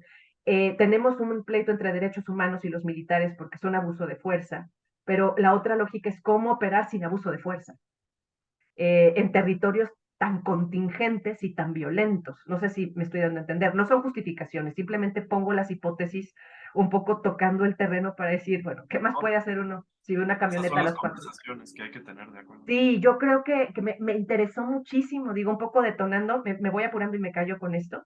Es esto, ¿no? ¿Hasta qué punto poder dimensionar estas premisas que como sociedad queremos articular? Pero al mismo tiempo, si estamos realmente, voy a decir así, comprendiendo el problema que queremos atender, que es lo que me preocupa, porque pareciera ser que la vía hoy es los pactos, y los pactos se están viendo claramente a nivel municipal con el fenómeno delictivo, que es lo único que puede mantener la estabilidad. Y lo voy a decir y cierro. Quienes están haciendo las investigaciones, hoy tenemos 2 ejemplos, fueron los criminales. En Tamaulipas no intervino la autoridad. Y en el caso de los jesuitas, tampoco intervino la autoridad. Y por ahí podemos nombrar. Entonces, la agenda es mejor les pedimos que hagan la investigación de los desaparecidos. No sé si vamos viendo esta frontera donde hoy la autoridad está desautorizada, totalmente y deslegitimada, y al mismo tiempo las fuerzas federales están con 2 pies. Y hasta qué punto este es el último recurso, como bien lo dijiste, que nos queda. No sabría yo decir si en los siguientes 20 años habrá capacidad para que ellos retornen a los cuarteles y quizá en 40 años tener instituciones realmente de policía civil y que siquiera como sociedades las queramos. Que eso también es lo que me preocupa. Estamos jugando muy bien el juego en la frontera, de un pie legal, ilegal, y por ahí también como sociedad creo que tenemos mucho que decir y mucho que justo acordar como responsabilidad, ¿eh? No sé, también lo voy poniendo en esa esfera, pero de veras, un gusto escucharte, un gusto leerte, y creo que es muy fructífero lo que podemos empezar a articular entre todos para abrir muchos caminos sin los prejuicios como históricamente ya establecidos. Eso es un poco. Muchas gracias, hablé despacio. Eh, Dije Muchas gracias. yo, me tomé el tiempo, me medí y me callo. Ahora sí, muchas gracias. Maravilloso, Marisol, querida. Hay una sensación, siempre que escucho a Marisol, hay una parte de mi columna vertebral que se empieza a pandear por los nervios que me dan algunas cosas que dice en términos de escenarios. No porque los discuta, sino porque me impactan profundamente. eh, Esto último de desautorizada y deslegitimada, solo para recoger la última parte, este, voy a tener que trabajar bastante más este concepto quiero decir, entender mucho más este concepto de democracia autoritaria. Y ahorita no es el momento, pero algún día tenemos que platicar del tema de qué significa democracia autoritaria desde el punto de vista de la distinción de democracia procedimental y democracia sustancial, que es desde donde yo llegué a los conceptos de democracia desde el derecho. Porque para mí, a mí cuando me dices democracia autoritaria, lo que me estás diciendo es, ¿sabes qué? Ya me di cuenta que podemos tener elecciones libres y regulares o relativamente, pero ya me di cuenta que no podemos tener los demás derechos. Entonces le vamos a llamar democracia autoritaria y todos felices. Entonces me dan calambres, ¿no? En la columna vertebral, pero sé que es un concepto que se está trabajando, sé que se está, o creo saber que se está desmontando la democracia por vías democráticas. Y sin duda, esto último de Marisol en términos de cuál es realmente la legitimidad y la capacidad de las instituciones del Estado en materia de seguridad hoy está completamente cuestionado. Y el escenario, pensaste a futuro, Marisol, yo hoy no tengo palabras para el futuro, ¿no? Así como tampoco teníamos, no sé, Sebastián, corrígeme, pero yo no sé quién anticipó esta última etapa. ¿Quién nos dijo que íbamos a estar hoy hablando de esta situación de las Fuerzas Armadas? Solo para referirme a esa parte ahorita, de este rol o esta multifuncionalidad de las Fuerzas Armadas, de la cual en varios textos comparados regionales se nota como un proceso regional, precisamente, no nacional. ¿Quién dijo que íbamos a estar aquí hoy? Entonces, ¿dónde vamos a estar mañana frente a este tipo de complejidad y estos fenómenos? Esto de la gestión de la delincuencia es sistémica, bueno, etcétera.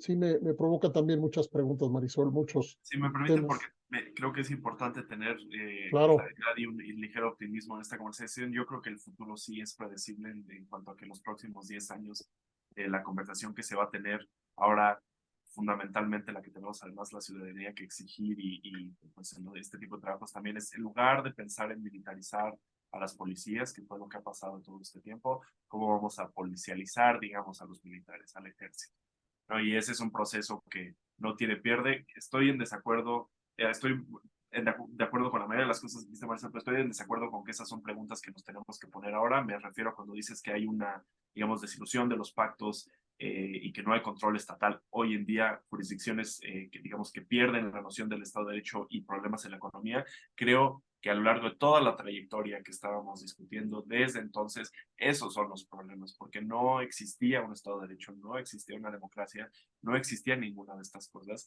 y entonces hay diseños institucionales muy precarios para crear esto, pero ha habido problemas, no hay año desde 1994 hasta ahora, y especialmente desde la transición, digamos, de 2000 hasta ahora, en donde no haya un año en donde todas estas condiciones estén violadas. En realidad, este, en realidad la democracia en México era muy joven y es un esfuerzo que se construye, no solo por la transición a una democracia electoral empieza a existir, ¿no? Entonces, bueno, digamos, este giro político digamos, con el obradorismo, sí planteó por lo menos la oportunidad de tener esta conversación cuando se piensa en la Guardia Nacional. Eh, Insisto yo que quizás si logramos tener claridad con qué tan con los ojos cerrados hemos ido en todo este proceso, digamos, hacia una democracia que nunca se planteó realmente como una democracia liberal institucional que fuera a funcionar porque no había una democratización del Estado mexicano, quiero decir, ¿dónde están las reformas fiscales? Si no, no puedes construir edificios o policías que tengan los mecanismos que necesiten, etcétera. Entonces, ahora está la conversación y yo insisto que si podemos quizás clarificar ese tipo de cosas, podemos plantear eh, digamos, una propuesta más formal de cuáles son los riesgos que han existido a lo largo de toda la trayectoria. No ahorita, no solo es el autoritarismo del presidente, que se pierde siguiendo en esa conversación, no es en lo que estoy tratando de insistir, es el autoritarismo del presidente, es el autoritarismo de diseños institucionales que todos los presidentes a la fecha han utilizado para violar derechos humanos, para utilizar los mecanismos de manera arbitraria, en fin, entonces esos son los peligros y creo que la conversación es, ok, pues entonces si ya sabemos cuáles son esos mecanismos, cómo los vamos a desmontar. Y si había una oportunidad con la Guardia Nacional, se empujó primero a 2024, se empuja ahora a 2028, pero esa conversación sí es importante tener, digamos, si tuviéramos la oportunidad de tener una Guardia Civil con presencia estatal, que sí es importante, y después, digamos, crear mecanismos interinstitucionales arraigados a las localidades, hay una oportunidad ahí de construir, digamos, un cuerpo estatal que funcione mejor que simplemente mandar ejércitos de ocupaciones. Entiendo que estoy hablando de muchos sís y supuestos, pero creo que esa es la discusión en donde yo me encuentro, donde todavía hay, digamos, una pelea que dar, ¿no?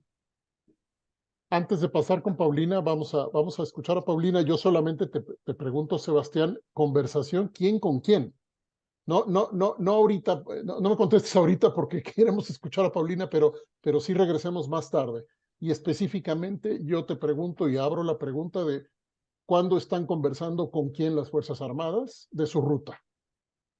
Porque yo tengo 35 años invitando a las Fuerzas Armadas a conversar y lo he logrado 10 veces en eventos, específicamente en discusiones públicas. Y cuando los invitamos a poner la evidencia, sus evidencias y su interpretación del problema, nos dicen no. Entonces, sí a la conversación, nada más, ¿a qué hora y en dónde? Pues no me contestes, porque no nos vamos a quedar. Ahorita vamos. Adelante, Paulina. Muchas gracias, Ernesto. Muchas gracias por la invitación. Mi primer cafecito. Mucho gusto, Sebastián. Mucho gusto, Marisol. En verdad que la conversación se está poniendo buena. A mí me gustaría abordarlo un poco desde aspectos más teóricos, ¿no? Más desde la teoría política, teoría jurídica, que es digamos, como mi fuerte. Y creo que en ese registro, este texto me parece muy importante. Creo que complejiza un problema que hasta hace no mucho se estudiaba, sobre todo de una manera unidimensional, ¿no? Y aunque te mantienes en el área de la discusión militarización, seguridad, agregarle la historia institucional, agregarle la historia constitucional, le da matices importantes, ¿no? Lo vuelven sumamente interesante. Voy a tratar de ser muy puntual porque quiero generar algunos comentarios para saber qué opinas, para seguir con la discusión, ¿no? Creo que el texto nos invita a replantearnos un montón lo que se ha discutido en materia de militarización, ¿no? Tú lo mencionabas, en los últimos años se ha puesto énfasis en esta supuesta polarización y ha sido víctima un poco la discusión sobre militarización de ese contexto. Creo que tu texto nos ayuda a darnos cuenta que no solo se trata, o no se trata, podríamos discutirlo, que sea una persona que se quiera ver como héroe o que haya alguna especie de nacionalismo anacrónico, sino que es un proceso calculado. Y en ese sentido, creo que la elección del path dependency, de adoptar esa manera de analizar la trayectoria histórica, es muy interesante en este caso porque nos muestra no solo cómo se ha llegado hasta aquí, sino sobre todo por qué es difícil imaginar un futuro cercano en el que esta realidad cambia, ¿no? Los costos que esto representa, sobre todo, bueno, los menos visibles o de los que menos se discute normalmente son los costos económicos, los costos de inversión, les llaman, y eso me parece bien interesante.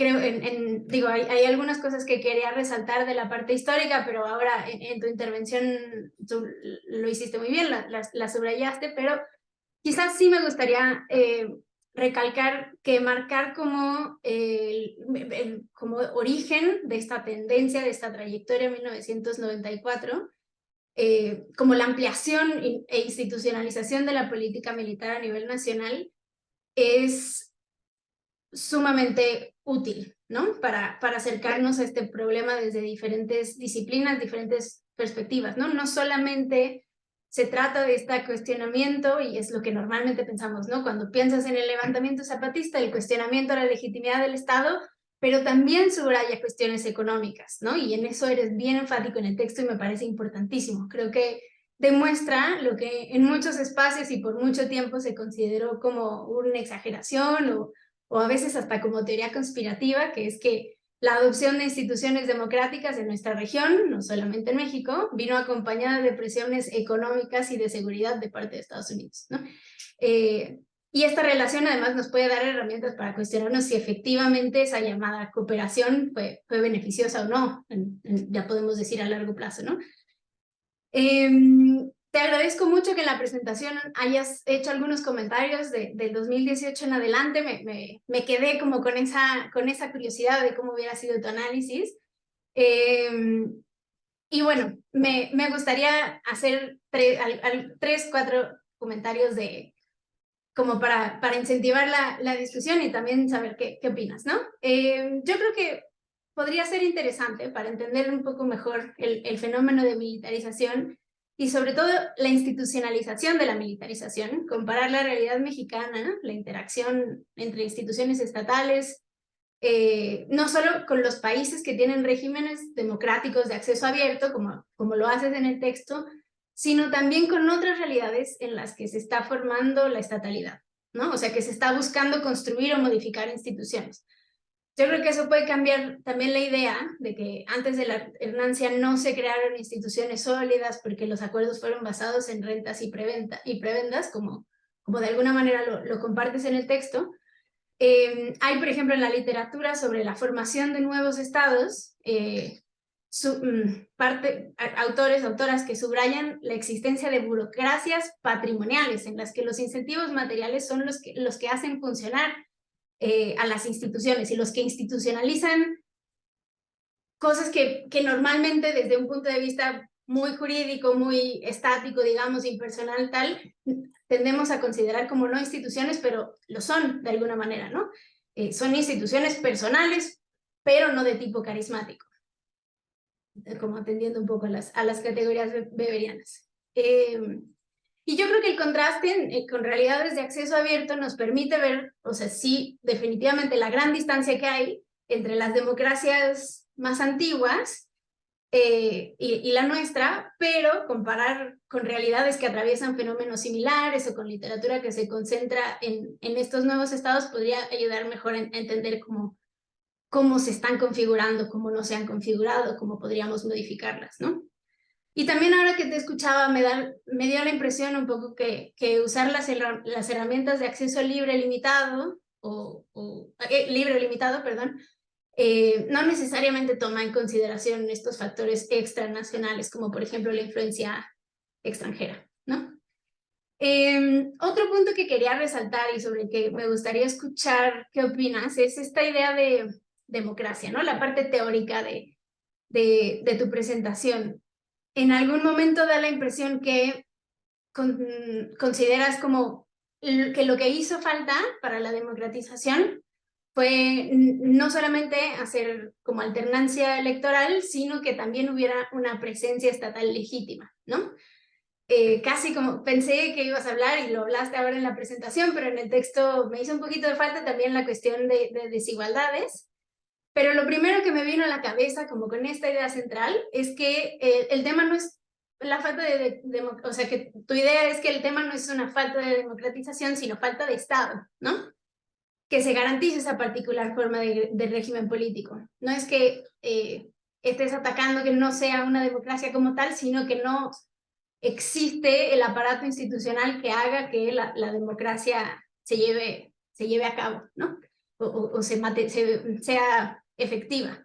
Y ahora que discutíamos sobre los términos, aprovecho para comentar que mi asesor de doctorado tiene esta idea de las democracias, autocracias, perdón, electivas. Precisamente subraya esta idea de ausencia de democracia, porque no es que tengas pluralidad, no es que tengas un escenario de paz, ¿no? En el que puedas llevar a cabo elecciones pacíficas en todos los espacios donde se aplican, y sobre todo no tienes las condiciones de socioeconómicas, digámoslo, en sentido amplio, ¿no? Y me recordó mucho, sobre todo ahora con el comentario de Marisol, el comunicado de ayer de la Compañía de Jesús, ¿no? En el que dicen, bueno, hallaron el cuerpo del probable responsable del asesinato de los jesuitas, y el texto dice que al hallar el cuerpo de un probable perpetrador confirma que en la región de la sierra las autoridades no detentan el control territorial, ¿no? Y esto entra como muy en sintonía con tu texto. Creo que esta idea de ausencia del Estado es algo que quería traer a la conversación, ¿no? En algún momento parece que esta idea de ausencia de Estado, o limited statehood, como lo pones en algún momento,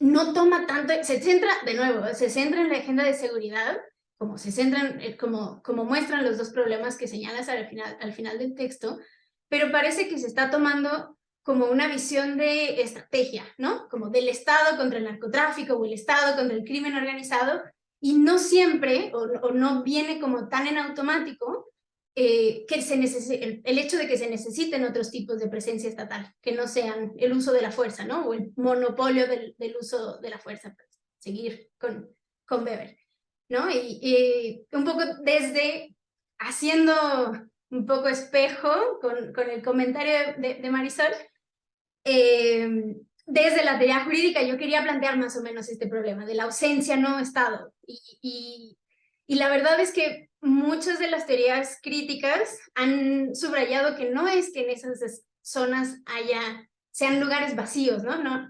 Julieta Lemet, una autora colombiana, insiste que no es que sean zonas de barbarie, ¿no? Donde todo lo que no toca el derecho es zona de penumbra, sino que, y subraya ella, ¿no? Que es necesario comprender que tanto la violencia como el derecho son una práctica, ¿no? Que implican aceptar que esta cotidianidad genera lo que es normal o lo que no es normal, y va creando nuevas relaciones, nuevas estructuras, ¿no? De lo que se considera o no legítimo.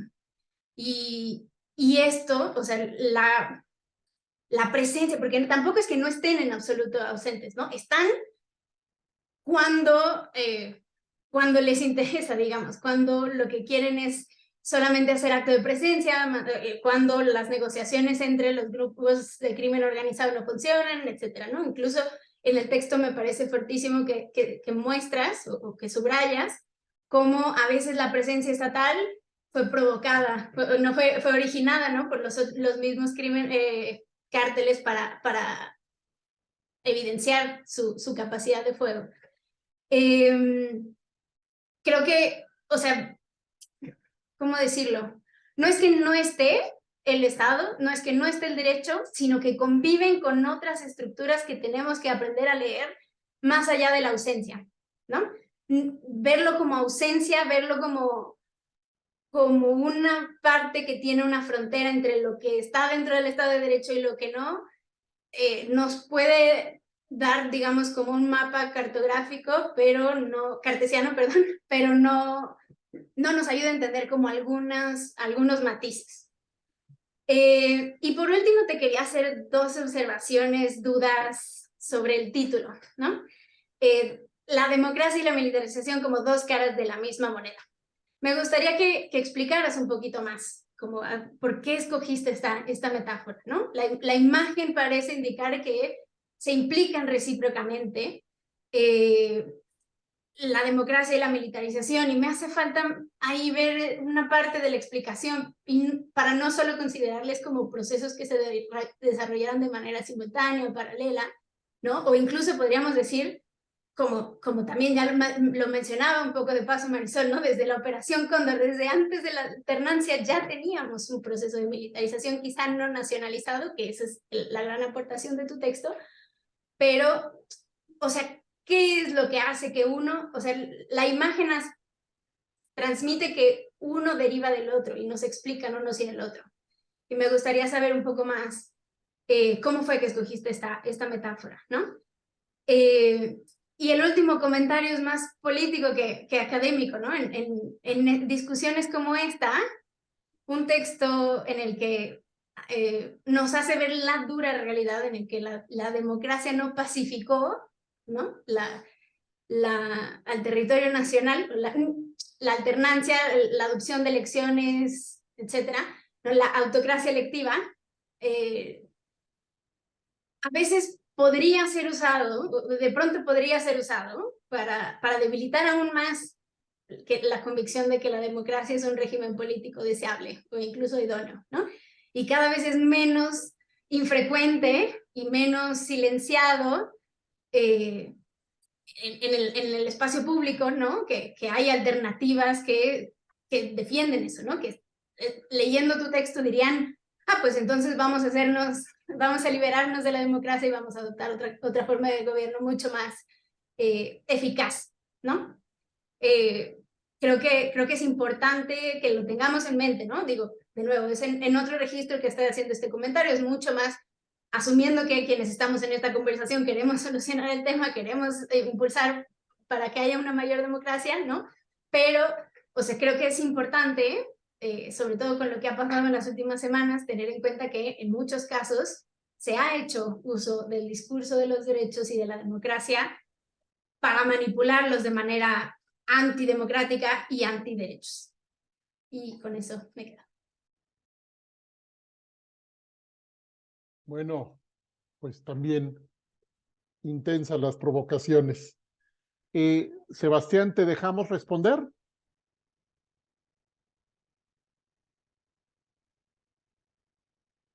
Me parece que tiene algún problema con su señal. Aquí estoy, una disculpa. Perdón. A ver, retomo, me parecen todos lo dividí un poco en 4 puntos, me parecen que todos son excelentes. Además, hiciste críticas y puntualizaciones que eran muy importantes para avanzar la conversación. La primera, el primer punto sobre comparar la realidad mexicana con otros regímenes me parece fundamental. Además, quiero decir, las experiencias de las trayectorias de cada país, por ejemplo, específicamente los latinoamericanos, diría, son similares en ciertos mecanismos, ya sea Brasil, por ejemplo, que tiene con Comando Vermelho, con otro tipo de grupos militarizados también, similitudes que son muy importantes. La experiencia de El Salvador también, de Colombia en otros aspectos. Entonces, digo, creo que esa es la investigación que me gustaría hacer en el futuro, pues, para poder ilustrar un poco este punto más. Además, hay una trayectoria de relaciones cívico-militares diferentes por las dictaduras militares que hubo en América Latina, que es muy importante también señalar, ¿no? El segundo punto sobre la ausencia del Estado es un concepto diferente, la limited statehood, que ausencia del Estado, porque la estatalidad limitada lo que sugiere es que la presencia del Estado está principalmente contestada, o sea, hay otro tipo de mecanismos, y que como es limitada, en realidad, sobre todo por falta de recursos históricos y por falta de presencia legítima, arraigada, es un proceso en donde, digamos, en donde más bien el Estado usa de manera selectiva la presencia estatal. Entonces, no es que el Estado rija, digamos, la vida política desde una presencia establecida, sino más bien selectivamente pueden mandar al Estado. Selectivamente hay 6 patrullas, selectivamente se pueden usar esas 6 patrullas. Entonces, no es que esté ausente el Estado, sino que es limitado. Digo, además el Estado, pues en efecto también se nutre de, no sé, digamos, decir que hay limited statehood en Chiapas me parece correcto, porque la presencia estatal en muchas comunidades es muy limitada y está contestada, pero de todas maneras hay formas de organizaciones, de microorganizaciones que se rigen también con, digamos, instituciones federales, ¿no? Entonces creo que es una distinción importante, sobre todo porque, quiero decir, implican cosas diferentes. Con respecto a lo del título, un poco lo que estaba tratando de plantear es, se rige un poco, digamos, en la premisa de que en la mayoría de los países en donde hubo una transición a la democracia, esa transición se rige a partir de las élites. Y cuando las élites hacen este tipo de transiciones, que digamos son concesiones más bien, las constituciones y los diseños institucionales democráticos siempre han estado, digamos, como si fuera un caballo troyano, pero tienen herramientas como el artículo 21 constitucional y la reforma con el concepto de seguridad pública, en donde hay mecanismos autoritarios que están planteados a propósito para poder asegurar que haya una transición. Entonces, el hecho de que se respete el resultado electoral, como fue el gran éxito del 2000, que fue un gran éxito, es muy limitado y eso no implica, quiero decir yo, que haya una democracia. La democracia electoral no es una democracia profunda. Entonces, esa es la distinción que haría yo a por qué estoy tratando de hacer esta reflexión. Entonces, en realidad, digo, para ser sincero, quería provocar un poco en ese sentido, pero lo que estoy tratando de decir es que llevamos hablando de democracia todos estos años cuando está muy claro que hay un diseño institucional de un régimen híbrido que es desde el 2000, no empezó ahorita con López Obrador, no empezó, es un diseño institucional que existe. Por eso daba también, digo, es un ejemplo y un contexto muy diferente, pero el ejemplo de Sudáfrica, en donde pues es muy curioso que es el gobierno del apartheid el que diseña también la transición a la democracia, es volver a repensar en qué términos se da la democracia y con qué, digamos, instituciones, porque entonces digamos, se abre la competencia electoral a actores que pueden utilizar las, digamos, instituciones extractivas que ya tiene el Estado autoritario para, pues, tener todo tipo de comportamientos predatorios sobre los ciudadanos, ¿no? Entonces, bueno, esas son un poco las respuestas, una a una. Sí creo que quizás valdría mucho la pena, digamos, me gustaría poder hacer un estudio también en donde creo que valdría la pena hablar de los otros ciclos de militarización que han existido. Por ejemplo, diría que quizás de los años 50 a 1994 en México hay otro tipo de militarización en donde se utiliza sobre todo para digamos, reprimir a grupos de contrainsurgencia y con actividades principalmente geopolíticas del Estado mexicano. Y después tenemos lo que yo diría que es un patrón de militarización del 1994-2018, en donde está el asunto de la seguridad pública y yo lo empujaría inclusive a un asunto de gobernabilidad. Y ahora tenemos de 2018 para el futuro, digamos, ya la consolidación de lo que parece que se ha estado desarrollando a lo largo de todos estos años, ¿no? Entonces, bueno, un poco esa sería pero hablo también de esa conversación. Marisol, ¿quieres hacer observaciones? No, yo me sumo igual, un poco en esto que planteaba Paulina y lo que va planteando Sebastián. Me intriga, y lo digo en el mejor de los hábitos, cómo muchas veces, y parto justo no solo de la perspectiva de la teoría política, sino de una teoría de sistemas, que eso es lo que me interesa pensar. ¿Hasta qué punto estos diseños institucionales no necesariamente pueden ser, voy a decirlo así, estabilizados solamente con la premisa política, sino que atienden a una contingencia económica, a una contingencia global, ¿no? Entonces creo que esas variables, por eso hacía hincapié, por más de que uno pretenda diseñar o pretender diseñar una estrategia a partir de una institución, sí, pero hay muchas variables que creo que nos ayudan a pensar también esta complejidad. Por eso lo decía ahorita, le escuchaba por ahí, te escucho, Sebastián, que vale también no dejar fuera. Por eso decía, a ver, el diseño institucional que uno plantea en los 50, que un poco hay toda una historia sobre qué sucede con incluso entender la militarización en esa época tiene otra función, muy distinta a pensar la persecución de grupos subversivos, para lo cual la milicia estuvo diseñada y concentrada por algún momento, y luego poder generar una presencia para un poco en los 90, ¿no? 94, es que cuando nace la ley de seguridad contra la delincuencia organizada, que obligan a México a tener una ley. No sé si en ese momento Cedillo se ve obligado y presionado por Estados Unidos, todos tienen una ley de delincuencia organizada, y eso hace que tengamos que acelerar un proceso de pronto policíaco. Incluso hubo proyectos de crear policías y todo, que nunca se llevaron a cabo. Cedillo lo decía, ahí está Ernesto, no se llevaron a cabo, se trataron de hacer.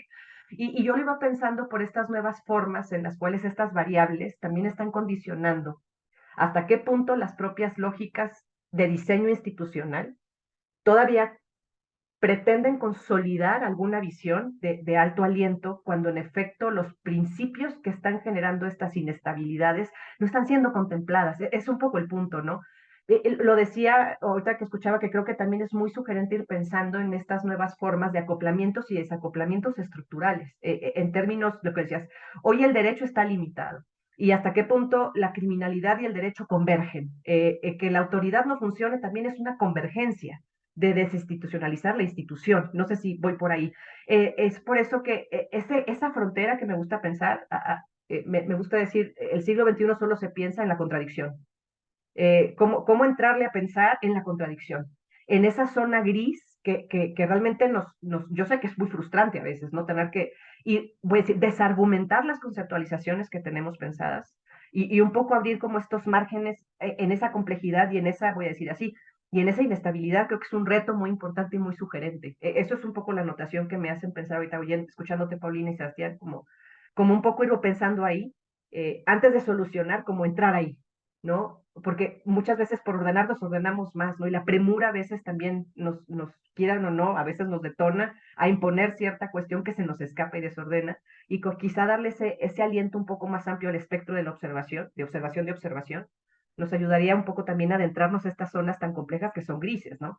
Que la teoría es limitada en todas las dimensiones de las ciencias sociales, y que más allá la dimensión humana que está ahorita en el centro, por pensarlo desde una lógica mucho más, vamos a decir, histórica, filosófica, que también luego abona, nos ayudaría un poco a hacer intervenciones, no tanto enseñanzas, intervenciones, para un poco puntualizar lo que podamos ir un poco haciendo que fluya y que converja, pero de veras es muy rico esto, que es un reto, ¿eh? De verdad es un reto. No sé si les pasa, pero a veces cuando uno se topa con los extranjeros, como que nos ven, y lo comparto con mucho cariño. Tuvimos una conversación con un representante del gobierno colombiano, muy agradable, ¿no?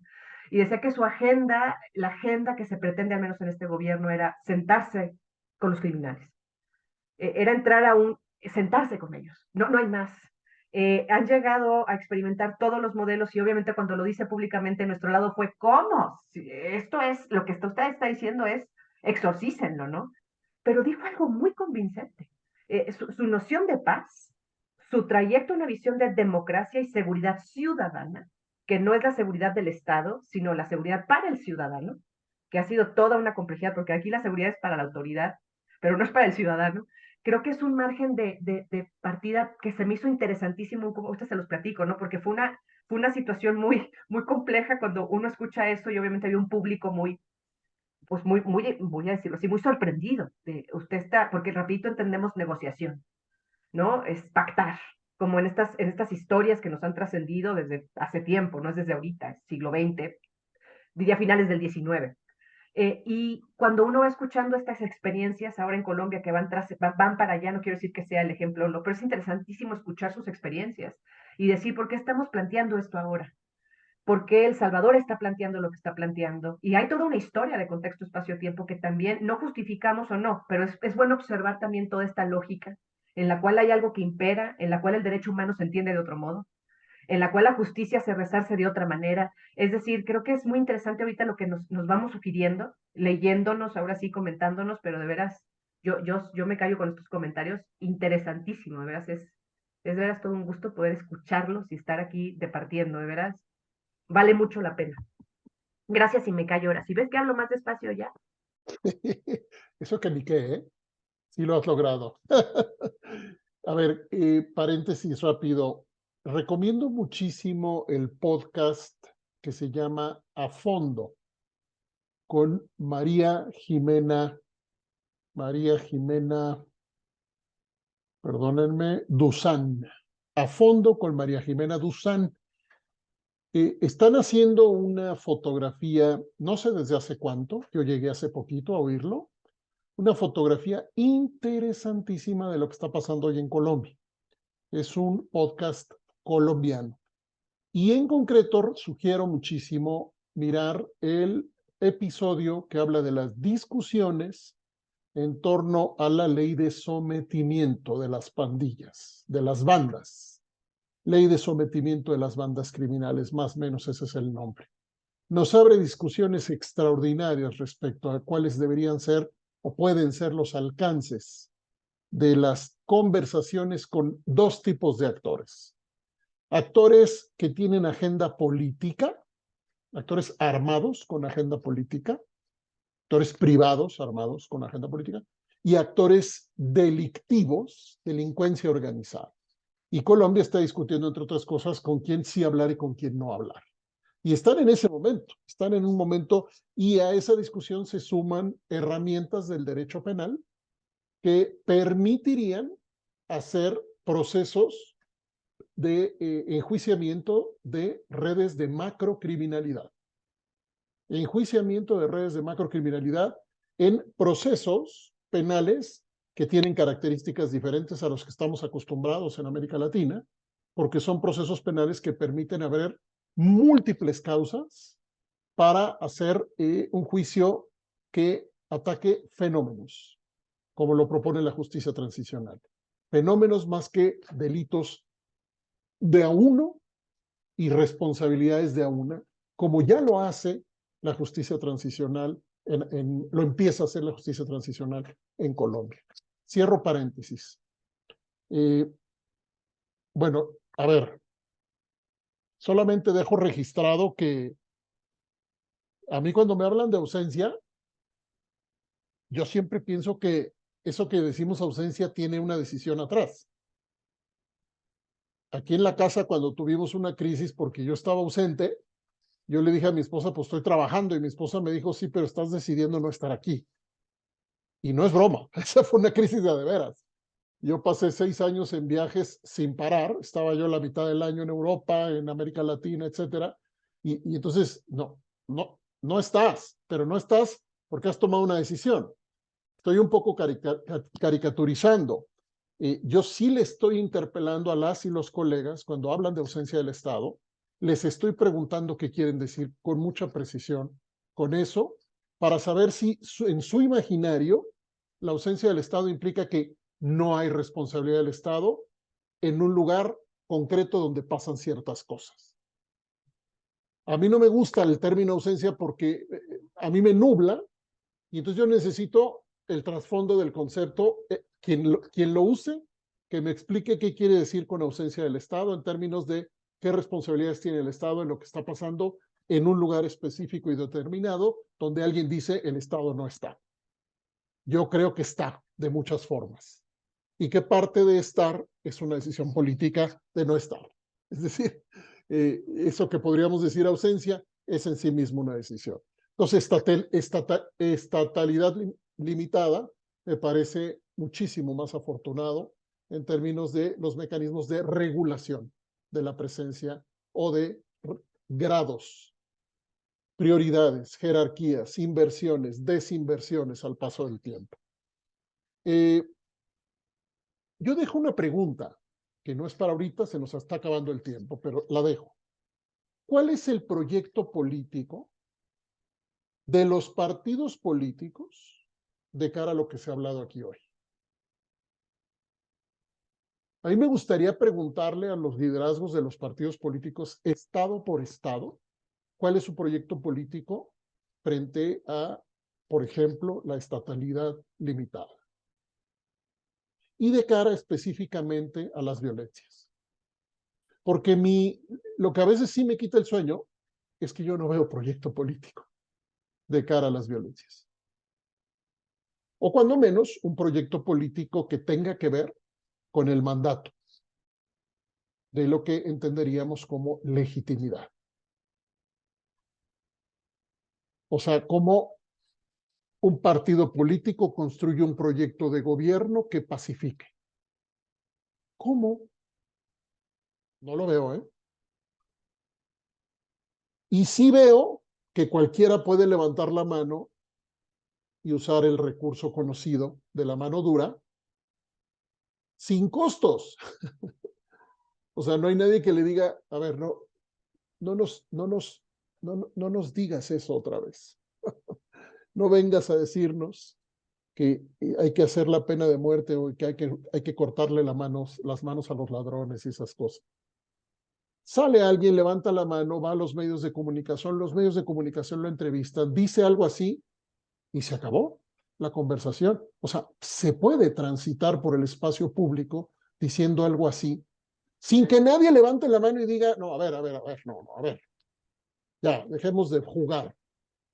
¿Cuál es tu proyecto para pacificar el país? Si me permites, Ernesto, creo que hay una reflexión interesante en lo que estás planteando que me lleva a una pregunta teórica en la cual creo quizás no hemos insistido suficiente, o bueno, se ha insistido suficiente, pero quizás no se escuchó suficiente, que es, ¿se puede construir un Estado de derecho desde arriba?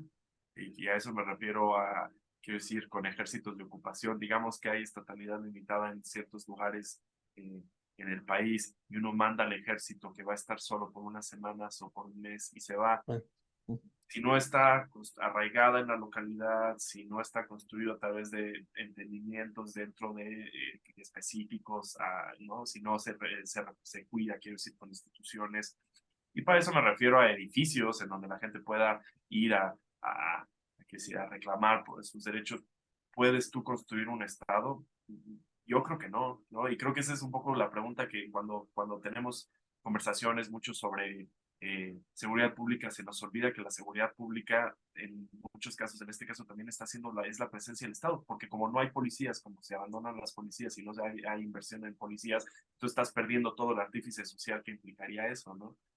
Entonces es eso, creo que esa discusión seguido de pronto ya empieza a ser sobre militarización o no militarización, cómo construyes un Estado, ¿no? Esa es la conversación que espero que se pueda seguir teniendo, pues, ¿no? Digo, a pesar de que hay ciertas trayectorias que se ven ya decididas. ¿Comentarios finales breves, Marisol? Sí, y creo que ahí hay un punto que ahorita Sebastián menciona de una forma clara. Me da la impresión, es solo una impresión, de que se comprueba. Y vuelvo al estado de Tamaulipas con el cambio de Congreso. Fíjate, fue muy interesante porque se había creado de alguna otra manera en algunos municipios una relación muy cercana a las fuerzas federales, porque estaba en la base. Pero luego el gobierno decidió quitarlos e imponer a la Guardia Nacional.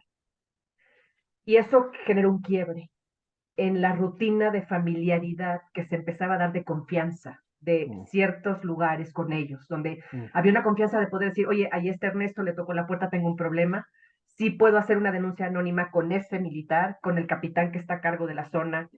Empezó a generarse un bastión, como bien dices tú, pero también hay una repercusión muy compleja que me da la impresión, y eso por favor lo digo desde mi experiencia y puedo estar muy equivocada, de las instituciones de gobierno, de que hay que rolar porque se vicia. Y el tema en el fondo es que no, hay que rolar para que no tengan el control. Porque si llegan a tener el control de base, nosotros ya no podemos intervenir con intereses que puedan contradecir a los de base. Entonces, creo que ahí hay que problematizar algo. Porque no necesariamente es que no quiera que suceda, no es que no se pueda dar, es que no quiero que suceda. a partir de las, voy a decir, de las hegemonías de alguna otra manera que se construyen en la propia institución. Creo que ahí la crítica está en la institución misma y en su forma autopoyética de reproducirse. Que no yo creo que a veces nos falta mirar eso porque la verdad es que no es que no funcionen, si funciona muy bien. El militar puede funcionar muy bien si crea lazos y solidaridades. El problema es que a nadie le conviene que los cree. A nadie le conviene que los cree, que los está gestionando. No sé si voy pensando en eso. Por eso rompes continuamente las historias de gestión que se van dando en los monopolios legítimos para volverlos ilegítimos. Cuando alguien llega nuevo a la zona, desconfianza, se rompe, contractura fenómeno criminal, no sé si voy pensando en esa desestabilización. Se me hace muy interesante nada más ponerlo sobre la mesa, porque cuando algo funciona, ¿por qué quitarlo? Esa siempre ha sido nuestra petición. Estábamos bien, íbamos por buen camino. No, no, no. Vamos a empezar otra vez y ahora van con estos. Y ahorita estamos viviendo una desestabilización que nos está retornando a 2007. Y no me voy a atrever a decir, vamos para allá en Tamaulipas, ¿eh? Eso es algo, Sebastián, que no nos sorprende. Lo sabíamos con el cambio. Y no es por la ineptitud del nuevo gobierno, es porque justamente en esta nueva lógica de imposición de control, tenemos que sufrir nuevamente un desacoplamiento estructural. Y lo paga la ciudadanía.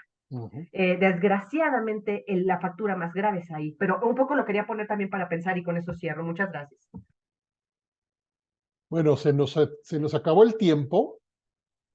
Ojalá y hayan disfrutado tanto como yo, y hayan aprendido tanto como yo. Sebastián, ha sido un placer conocerte, escucharte, mirar tu seriedad y tu empeño en la problematización profunda con otras perspectivas que nos hacen pensar y repensar, que es lo que nos gusta de estos cafecitos, nos hacen repensar, conectar cosas, ampliar nuestra red de voces, de trayectorias, de historias que necesitan hablar y necesitan sembrar nuevas discusiones como lo estamos haciendo, formar parte de esta generación que abre otras discusiones en estos momentos diferentes de la historia.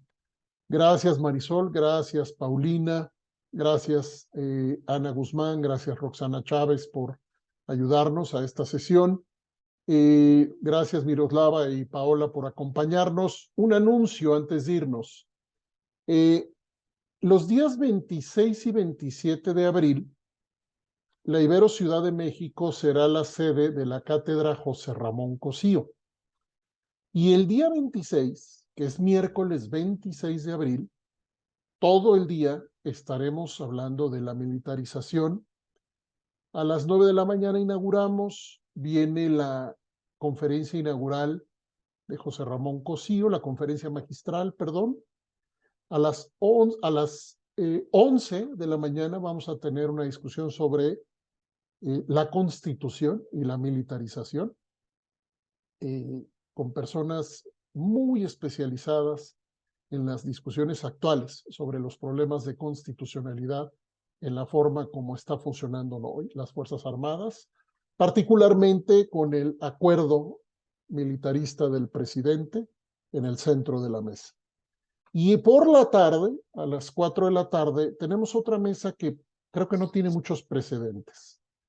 La mesa se llama Comunicación Política, Disputa de Narrativas, Militarización y Militarismo. Y vamos a tener a gente que ha hecho comunicación política con las Fuerzas Armadas. Vamos a tener a gente que hace comunicación política hace tiempo, que son expertos en eso, y estamos confirmando con figuras del periodismo, figuras extraordinarias del periodismo, que han disputado narrativas con las Fuerzas Armadas. Pero además, vienen dos personas que tienen evidencia empírica de qué se piensa, qué se quiere de las Fuerzas Armadas, medida a través de estudios de opinión más finos de lo que normalmente observamos. Así es que no se lo pierdan, les mandaremos toda la información, concretamente la segunda mesa que comenté es a las 4 de la tarde del día 26, en un evento presencial y también que será transmitido desde la Universidad Iberoamericana Ciudad de México. Así que les mando un enorme, enorme abrazo y otra vez muchas gracias. Y nada, seguimos en contacto. Hay muchísimo más que trabajar y que hablar juntas y juntos. Muy buenas tardes.